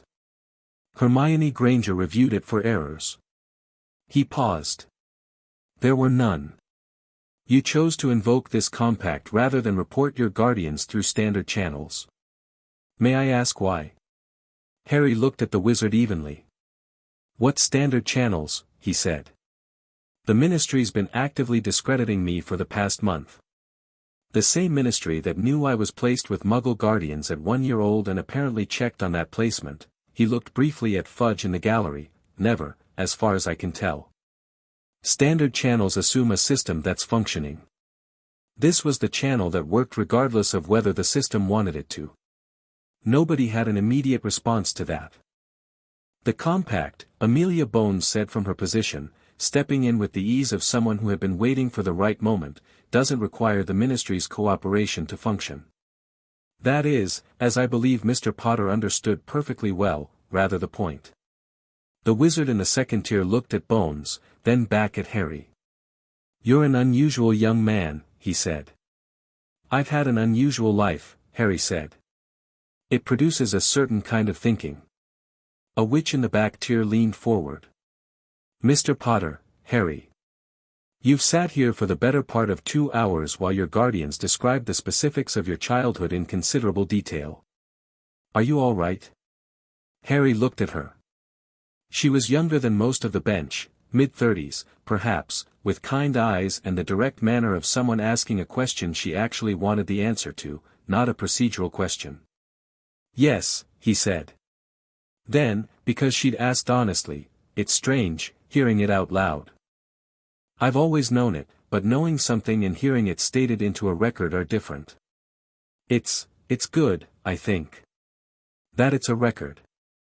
That it exists somewhere and can't be taken back. She nodded once. She didn't push further, and Harry appreciated that more than he could have easily articulated. The bench will take a brief recess, Amelia Bones said. 30 minutes. When we reconvene, we will hear from the DMLE on recommended findings. The chamber began to breathe again, the held breath releasing in a general shift and murmur as people moved, conferred, stepped into the aisles. Harry stood from the witness chair and found, immediately, that Ron and Hermione were there. Ron put his hand on the back of Harry's neck briefly, a quick, wordless grip, and then dropped it, because Ron's emotional vocabulary was largely physical and he'd learned, somewhere in their 5 years of friendship, exactly when to deploy it. Hermione looked at him with bright eyes and said nothing for a moment, and then said, "You did brilliantly," in a voice that was very carefully level. "We're not done," Harry said. "I know. But, still." Arthur Weasley appeared from the gallery stairs with Molly just behind him. Arthur had the look of a man who had been holding himself together through the proceedings by force of will and was now making considered decisions about how much of what he was feeling to let show. He settled for putting both hands on Harry's shoulders and looking at him directly for a moment. "Well done," Arthur said. Just that. But the way he said it made it weighty. Molly had been crying. She wasn't crying now, she'd moved through it during the recess and was on the other side, which Harry recognized as a Molly Weasley maneuver, and she cupped his face in both hands, briefly, the way she did sometimes that he'd stopped flinching at, and said, "We're going to have a proper conversation later, you and I. But right now you need a drink of water and something to eat." "It's 11:30, Harry said. "I don't care," she said. "Sit." He sat, and she produced a conjured sandwich from somewhere with the casual certainty of a woman who had raised 7 children and believed that most crises had a food-shaped component, and he ate it, which he was surprised to find he needed. Across the chamber, through the shifting crowd of the recess, he could see the Dursleys. Vernon had not moved from his chair. He was sitting with his elbows on his knees and his head slightly forward, in the posture of a large man who has been made to feel small and is still adjusting. Petunia was standing at the barrier rail, facing away from the chamber, looking at the wall. She turned, and she caught Harry's eye across the distance. He held her gaze. She held his. Neither of them moved. He didn't know what was in his own expression. Something clear and steady, he thought, something that wasn't cruelty and wasn't forgiveness. Something that was simply acknowledgement, I see you, and I always knew, and now everyone else does too. Petunia looked away first. She pressed her fingers to the base of her throat, an old gesture, one he'd seen 10,000 times in the kitchen at Privet Drive, and turned back to the wall. Harry looked away and finished the sandwich. When the chamber reconvened, it was a different kind of session. The testimony was done. The record was established. What remained was institutional response, which was both the most important and the most tedious part of any formal proceeding, the translation of human truth into official action. Amelia Bones took the floor with the authority of someone who had spent 30 minutes preparing remarks and was going to deliver them without interruption. The Department of Magical Law Enforcement has reviewed the testimony given under the Veridicus Compact today, she said, and we are prepared to make the following preliminary findings. She looked at her notes, then at the chamber. Finding 1, the conditions described at number 4, Privet Drive constitute sustained neglect and physical abuse under sections 14, 17, and 23 of the Magical Welfare Statutes. Finding 2, the Ministry of Magic failed in its statutory duty to monitor the placement and welfare of a magical minor in Muggle care, specifically Harry James Potter, from November 1981 to the present date. Finding 3, the suppression of Harry Potter's reported claims regarding the return of Vol, she said the name. Without a pause, without a flinch, without any of the habitual hesitation that the name usually produced in rooms like this. She just said it. Voldemort constitutes a failure of institutional duty and will require a separate investigation. From the gallery, Cornelius Fudge said, "Now, see here, Minister." Amelia did not raise her voice. She turned to face the gallery with an expression that was completely controlled and completely immovable. "You are here as an observer. You do not have the floor. If you wish to address the chamber you may submit a formal request in writing to my office, which I will review in the order in which it is received." She paused. "Please sit down." Fudge sat down. The chamber, the full chamber, 52 members plus gallery, produced a sound that was not quite applause but was in the same family. Amelia turned back to her notes. The DMLE will be formally recommending charges against Vernon Dursley and Petunia Dursley. Those charges will be presented in a separate hearing. In the interim, the Veridicus Compact's jurisdiction clause requires that the invoking party be released from custodial obligation to the signatory parties, effective immediately. She looked at Harry. "In plain terms, Mr. Potter, you are no longer legally in the Dursleys' care."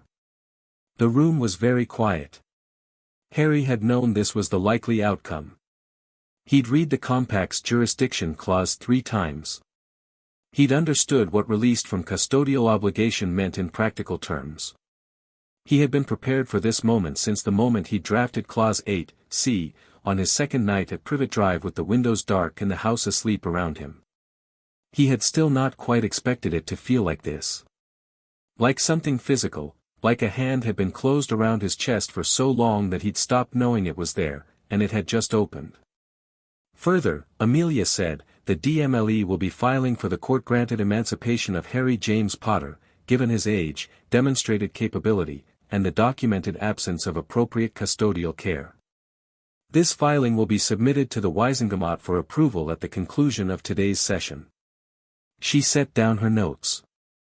This hearing has been, she said, with something that was not quite dryness but contained its mineral quality, among the more remarkable I've presided over in 23 years.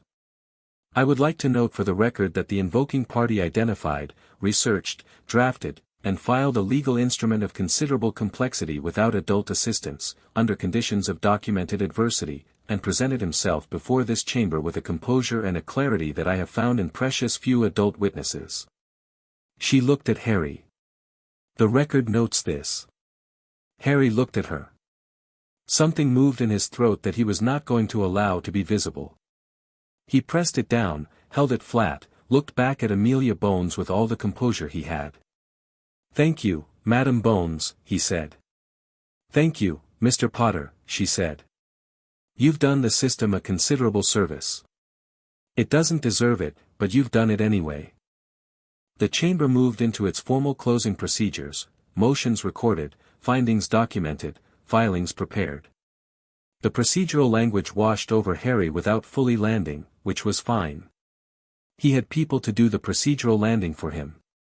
Hermione was already at the edge of her seat with a quill, and Arthur was speaking quietly to a ministry clerk, and Amelia's assistant was moving through the chamber with paperwork. Harry sat in his chair and let it all move around him. He wasn't done. He knew he wasn't done. There would be more hearings, the charges against the Dursleys, the Emancipation filing, the investigation into the ministry's conduct, and undoubtedly a dozen complications he hadn't anticipated. He wasn't naive about what came next. But this part, this specific thing, the truth said into an official record in front of people who couldn't ignore it, this part was done. He looked at the chamber around him. At the old stone walls and the torchlight and the tiered benches where 52 witches and wizards in plum-colored robes were processing what they'd heard this morning. At Amelia Bones collecting her notes. At Marchbanks closing her folder with the efficient finality of a job properly completed.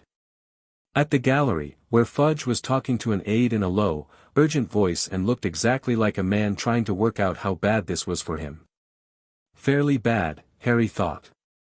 He felt no particular satisfaction about that. It was simply accurate. He looked at Ron and Hermione, who were looking at him. "Well," Ron said.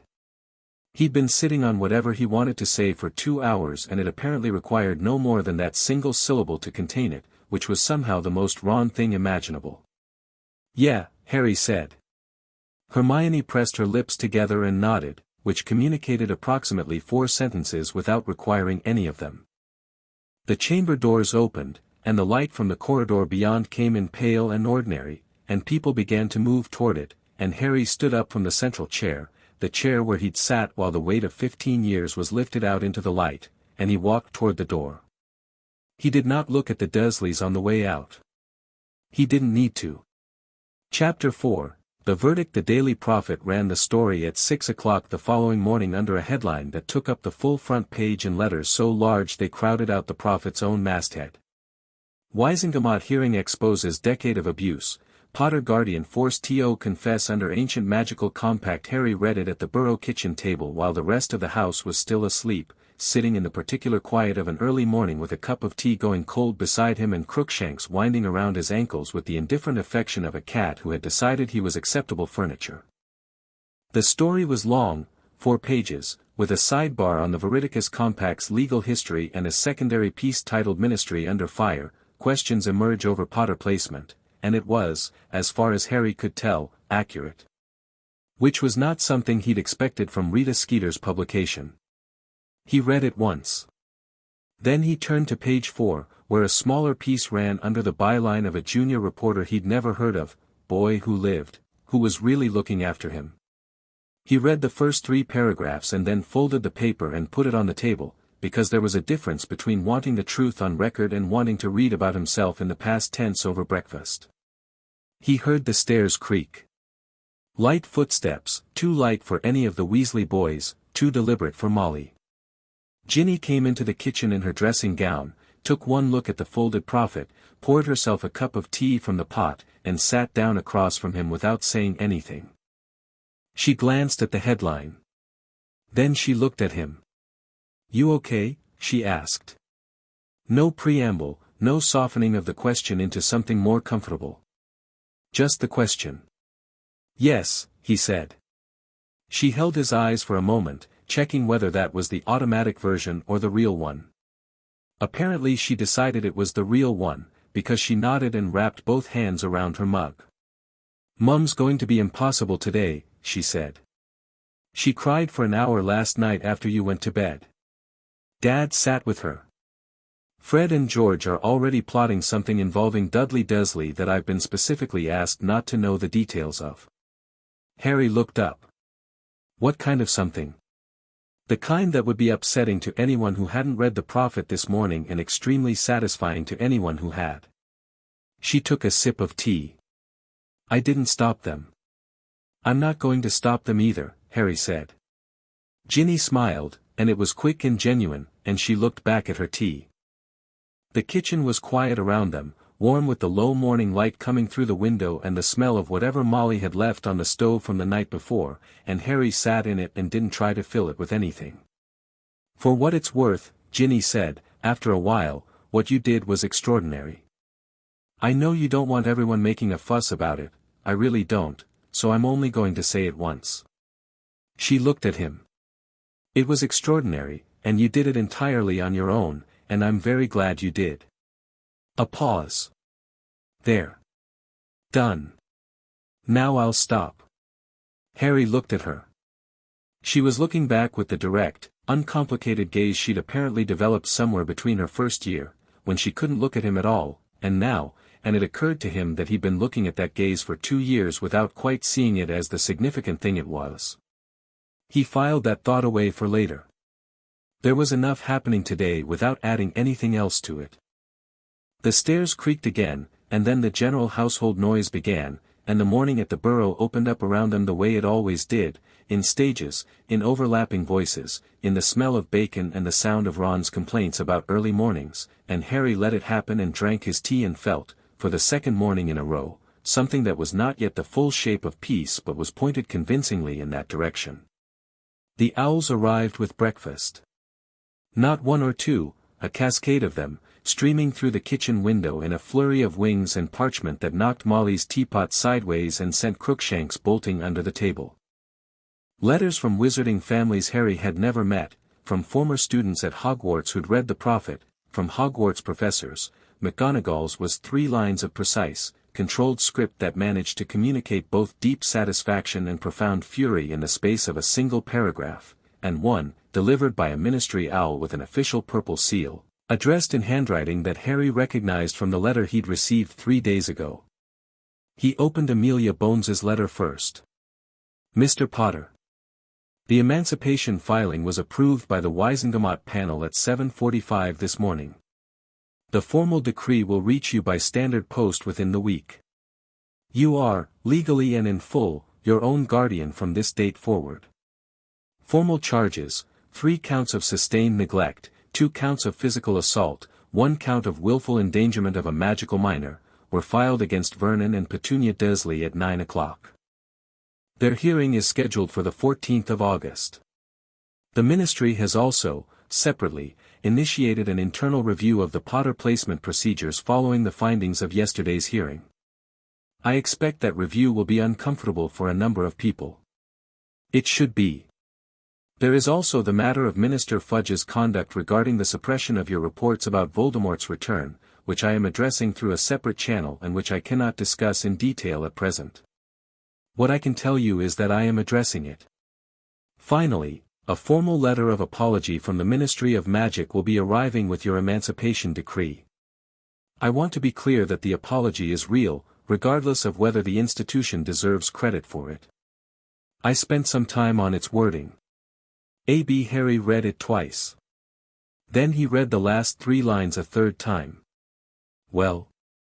Ron said from across the table, mouth full of toast. Harry passed him the letter. Ron read it. His ears went progressively redder. By the last line he was the approximate color of something that had been heated to a significant temperature. He put the letter down. He picked up his toast.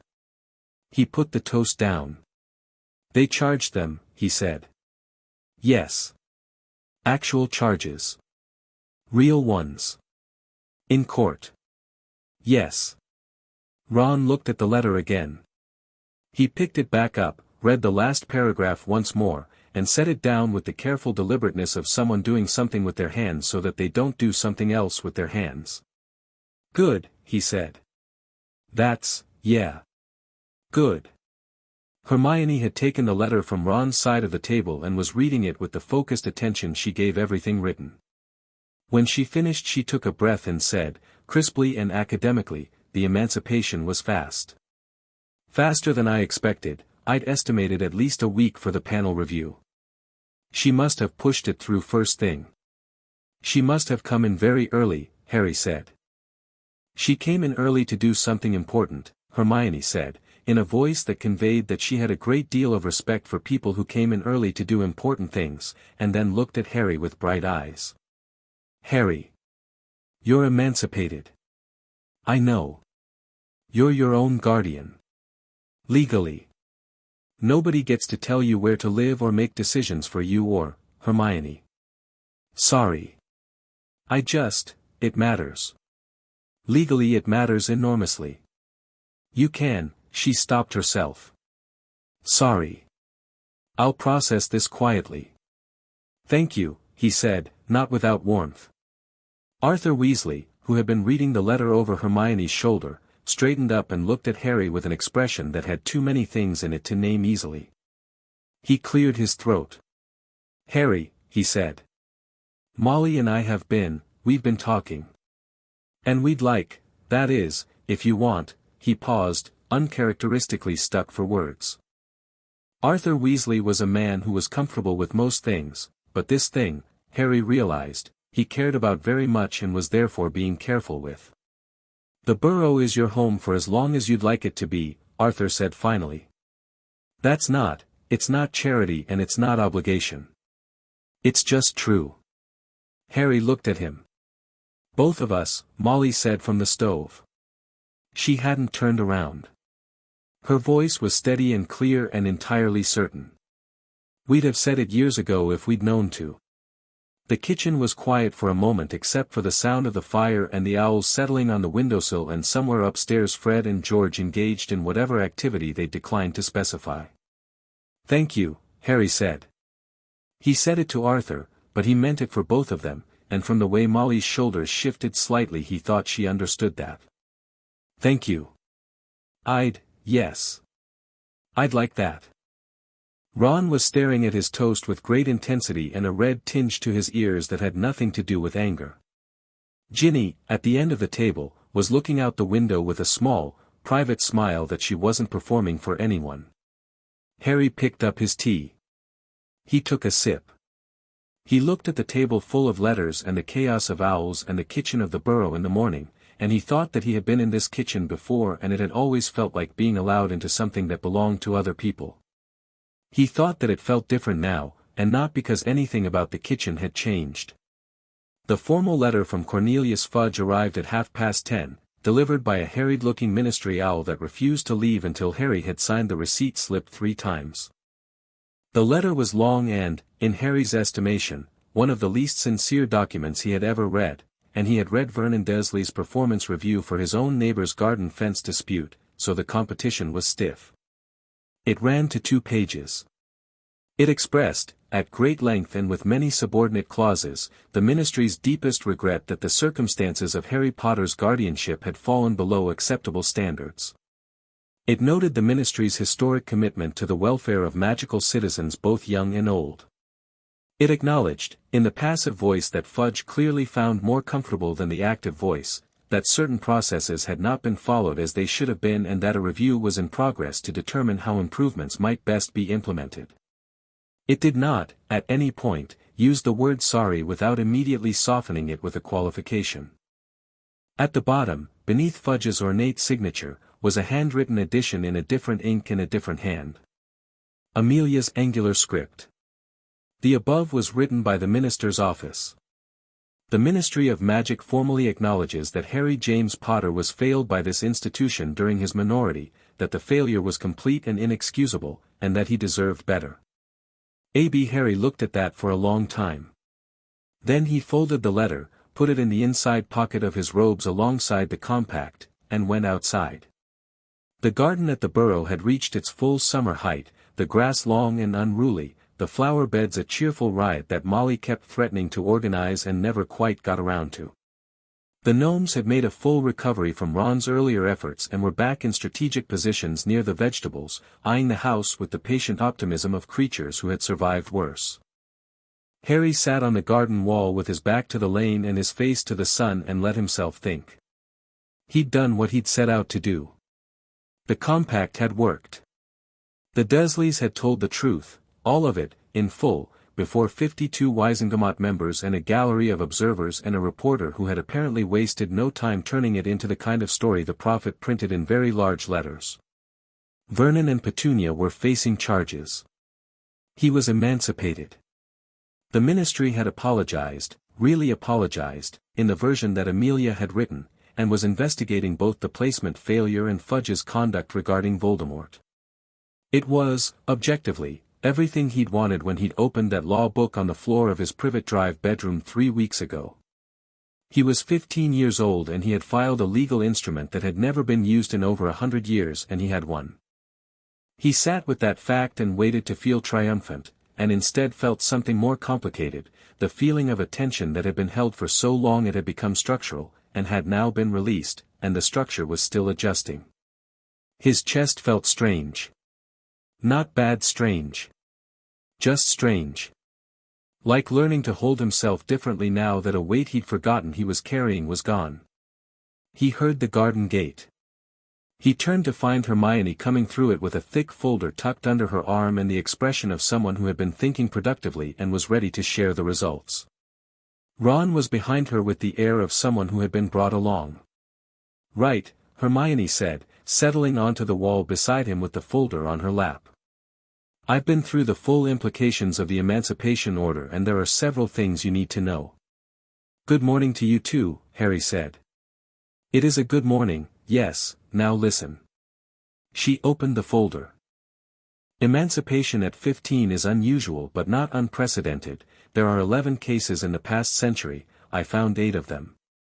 In every case, the emancipated minor retained all rights of an adult magical citizen except voting, which you get at 17 anyway." Crucially, she found the page she wanted. "Crucially, your vault at Gringotts is fully accessible without a guardian's countersignature. You've had money in there since you were 1. A lot of money, Harry.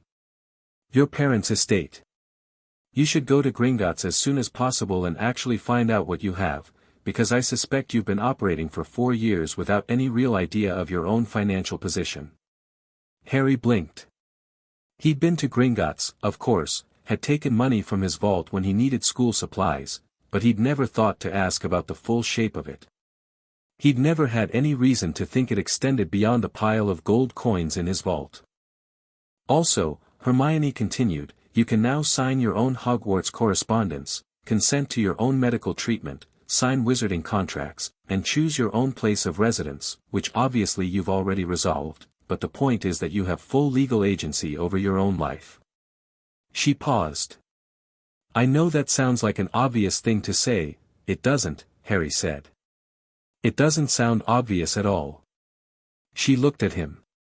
The analytical energy in her expression softened briefly into something warmer. "No. I suppose it doesn't." Ron sat on Harry's other side, stretching his legs out into the garden.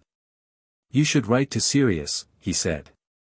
Harry had been thinking about Sirius.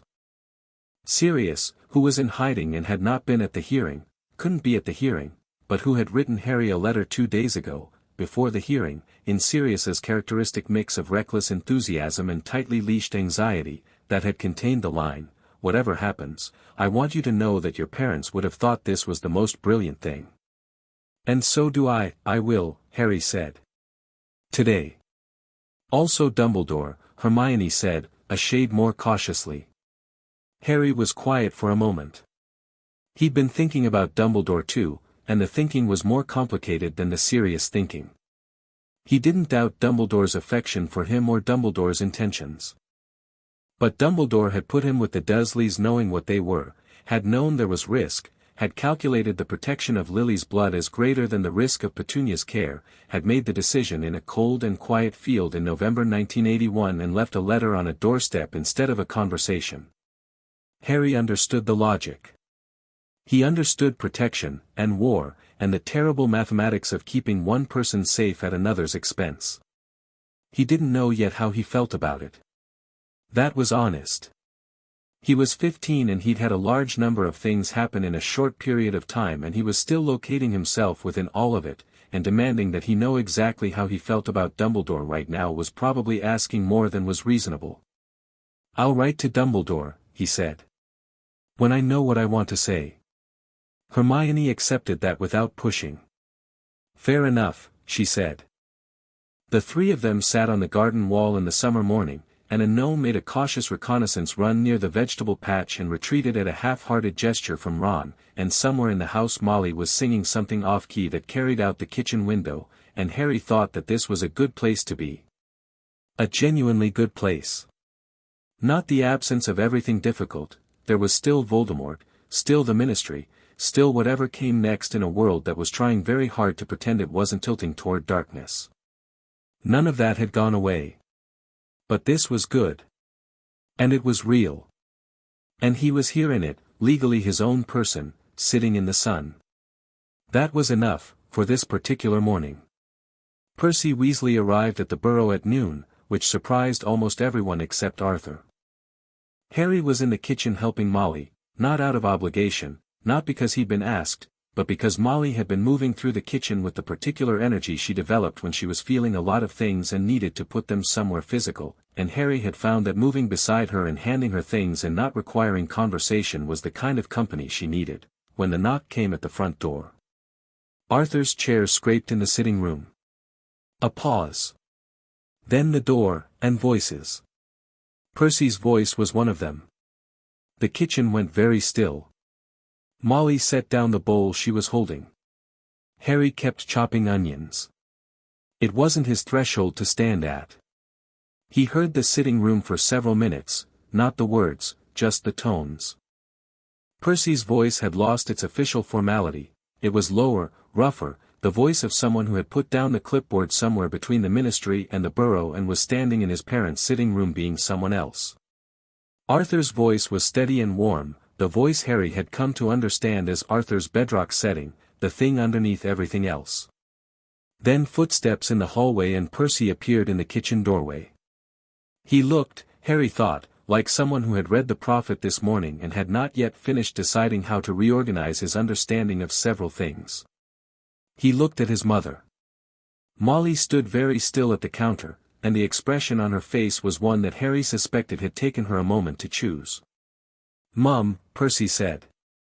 Molly crossed the kitchen and put her arms around her son without another word, and Percy stood in it for a moment with his eyes closed and his jaw working, and then he hugged her back, properly, without reserve, in the way that people hugged when they'd stopped performing the argument and started feeling the cost of it. Harry picked up his onions, moved to the far end of the counter, and became very interested in the specific task of chopping them evenly. He heard Percy's voice, "I owe Harry an apology." "You can give it to him yourself," Molly said. "He's right there." Harry turned. Percy was looking at him with the clear-eyed discomfort of a person doing something that was correct and uncomfortable in equal measure. He was still in Ministry robes. He'd come straight from work, Harry realized. "I told the minister's aide yesterday that the filing looked legally sound," Percy said. "When they asked my opinion. I said it was properly drafted and that the compact had full precedent and that anyone who tried to invalidate it was going to look significantly worse for the attempt." He paused. "I didn't tell you that because I wasn't, I should have." Harry looked at him. "Thank you," he said. "For telling them."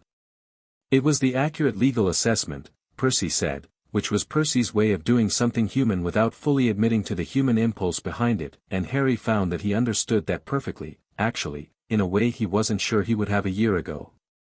"It still helped," Harry said. Percy nodded once. Then he looked at the onions. "Do you want help with those?" Harry handed him a knife. The afternoon brought the thing Harry had been waiting for without quite acknowledging he'd been waiting for it, a quiet hour, just him and Ron, in Ron's room at the top of the burrow's crooked tower. The chess set was on the floor between them, but neither of them was really playing. The window was open to the garden and the sound of Fred and George doing something explosive at the far end of the lawn drifted up intermittently. Ron moved his knight without looking at the board. "You know what I keep thinking about," he said. "What?" "The arm." Ron's jaw tightened briefly. When he said about the arm. That they just left it. "And you didn't even," he stopped. Started again. "You mentioned it like it was just a detail. When you told Marchbanks. You just said it." "It healed wrong," Harry said. "It doesn't really bother me. I can feel it if I bend it back, but it's not, Harry." Harry looked at him. Ron's expression was the particular one he wore when he was feeling something significant and had decided to say it despite not being someone who found significant things easy to say. "I know you're fine," Ron said. "I can see that you're fine. I'm not going to do the thing where I act like you need me to worry about you." He paused. "I just want to say that I'm angry about it. On your behalf. Because it deserves someone being angry about it, and I don't think you're going to be angry about it yourself." Harry looked at him for a long moment. "I was angry about it," Harry said. "I was very angry about it. I just put the anger somewhere useful." Ron considered that. "Yeah," he said. "Yeah, that's very you, actually." "Is it? The thing where you take the terrible situation and instead of falling apart you just do something clever with it." Ron moved another piece. "You've been doing it since we were 11. The troll, the philosopher's stone, the basilisk, Pettigrew, the tournament, and now this." He looked up. "Most people, at some point they'd just fall apart for a bit. That's allowed." "I know it's allowed," Harry said. "So you could do it, is what I'm saying." "Ron. Just, leaving it on the table." Harry looked at the chess board for a moment. Then he reached over and toppled his own king, which was not a standard chess move and was clearly not the point of the gesture. "When this is all settled," he said. "When the Emancipation is formal and the Dursley charges are done and the Voldemort business is resolved, one way or another. Maybe then I'll fall apart for a bit." "I'll be there," Ron said, entirely without drama.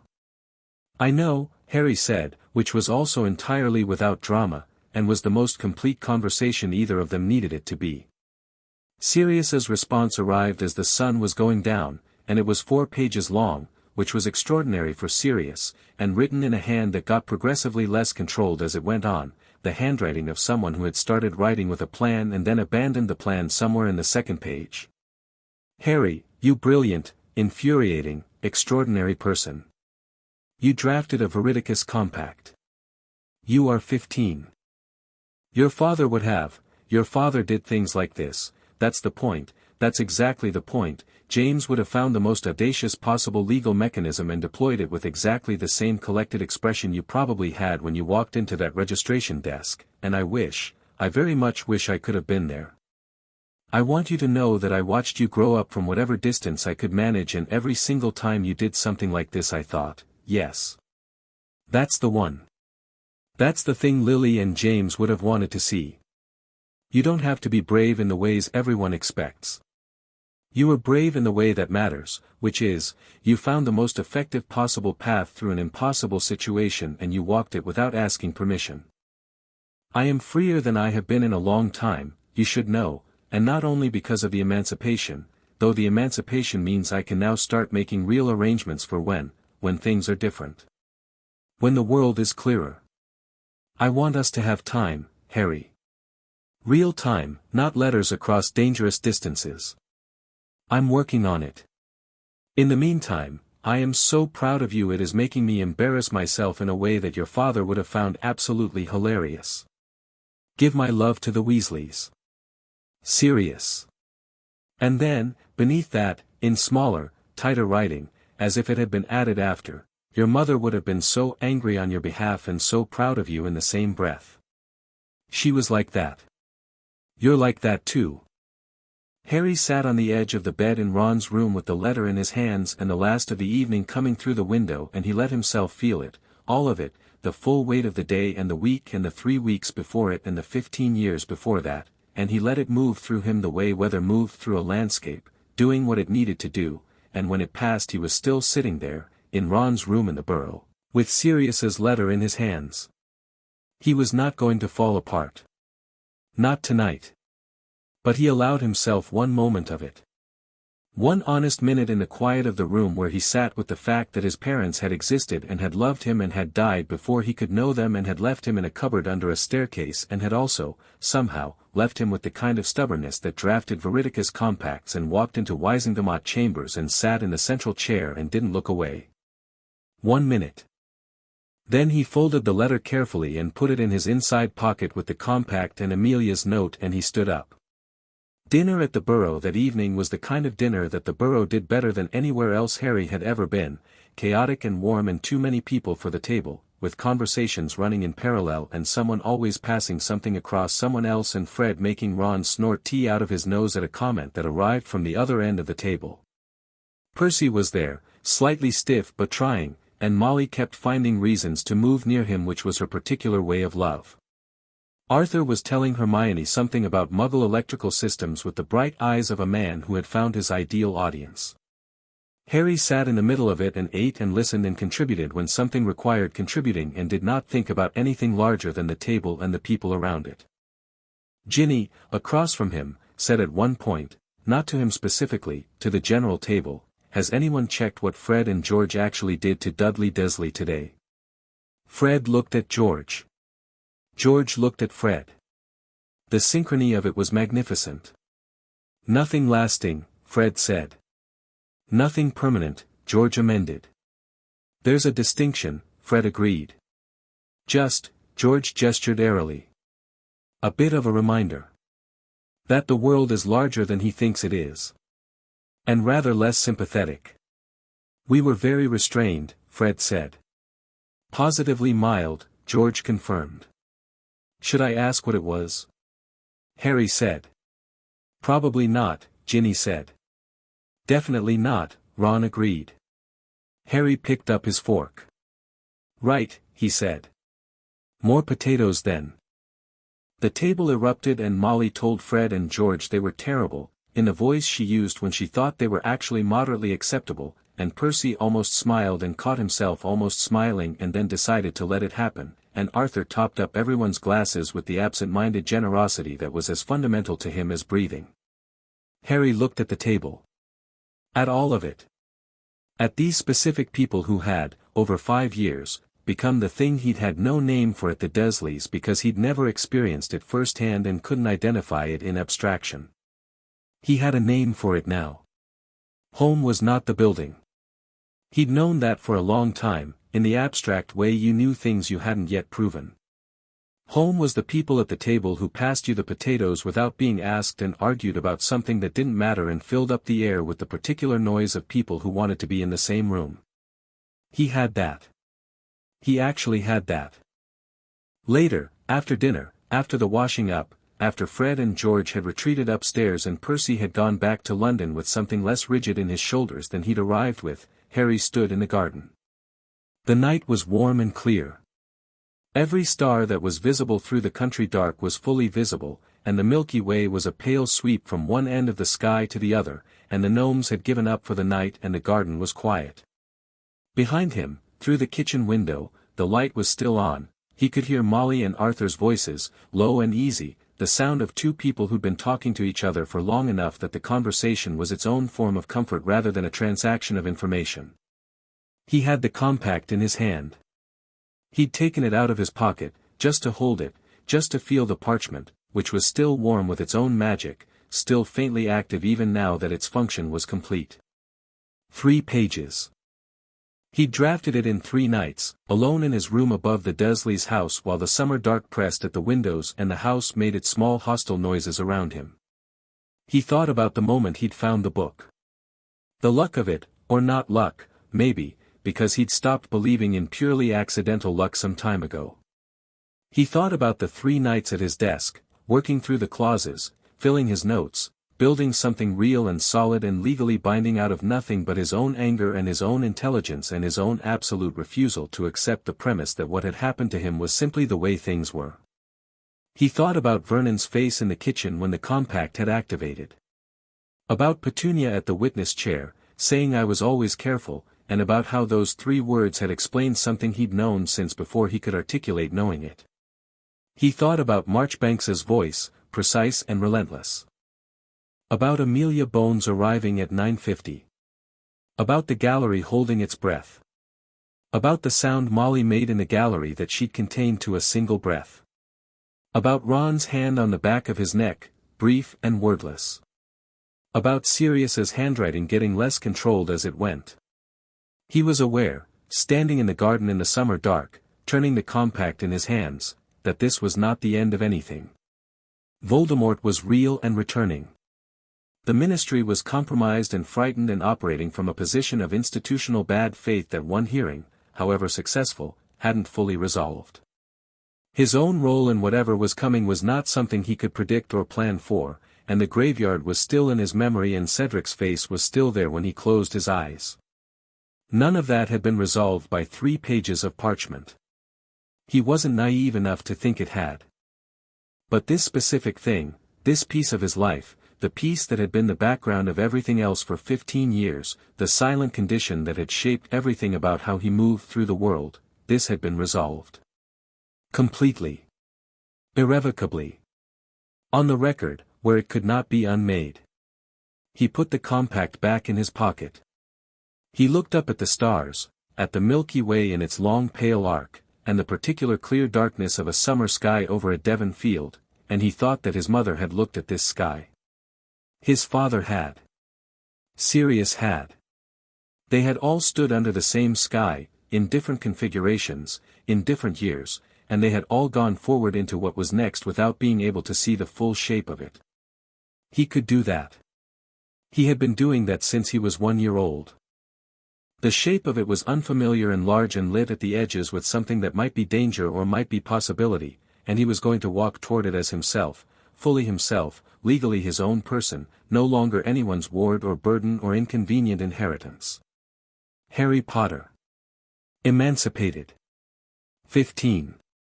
Unremarkable in a garden, extraordinary by any other measure, standing in the dark and getting ready. Behind him, the kitchen light went off, and the burrow settled into its nighttime quiet, and somewhere in the hedge a cricket started up, and the stars did what they always did, indifferently and magnificently, overhead. He stood there a little longer.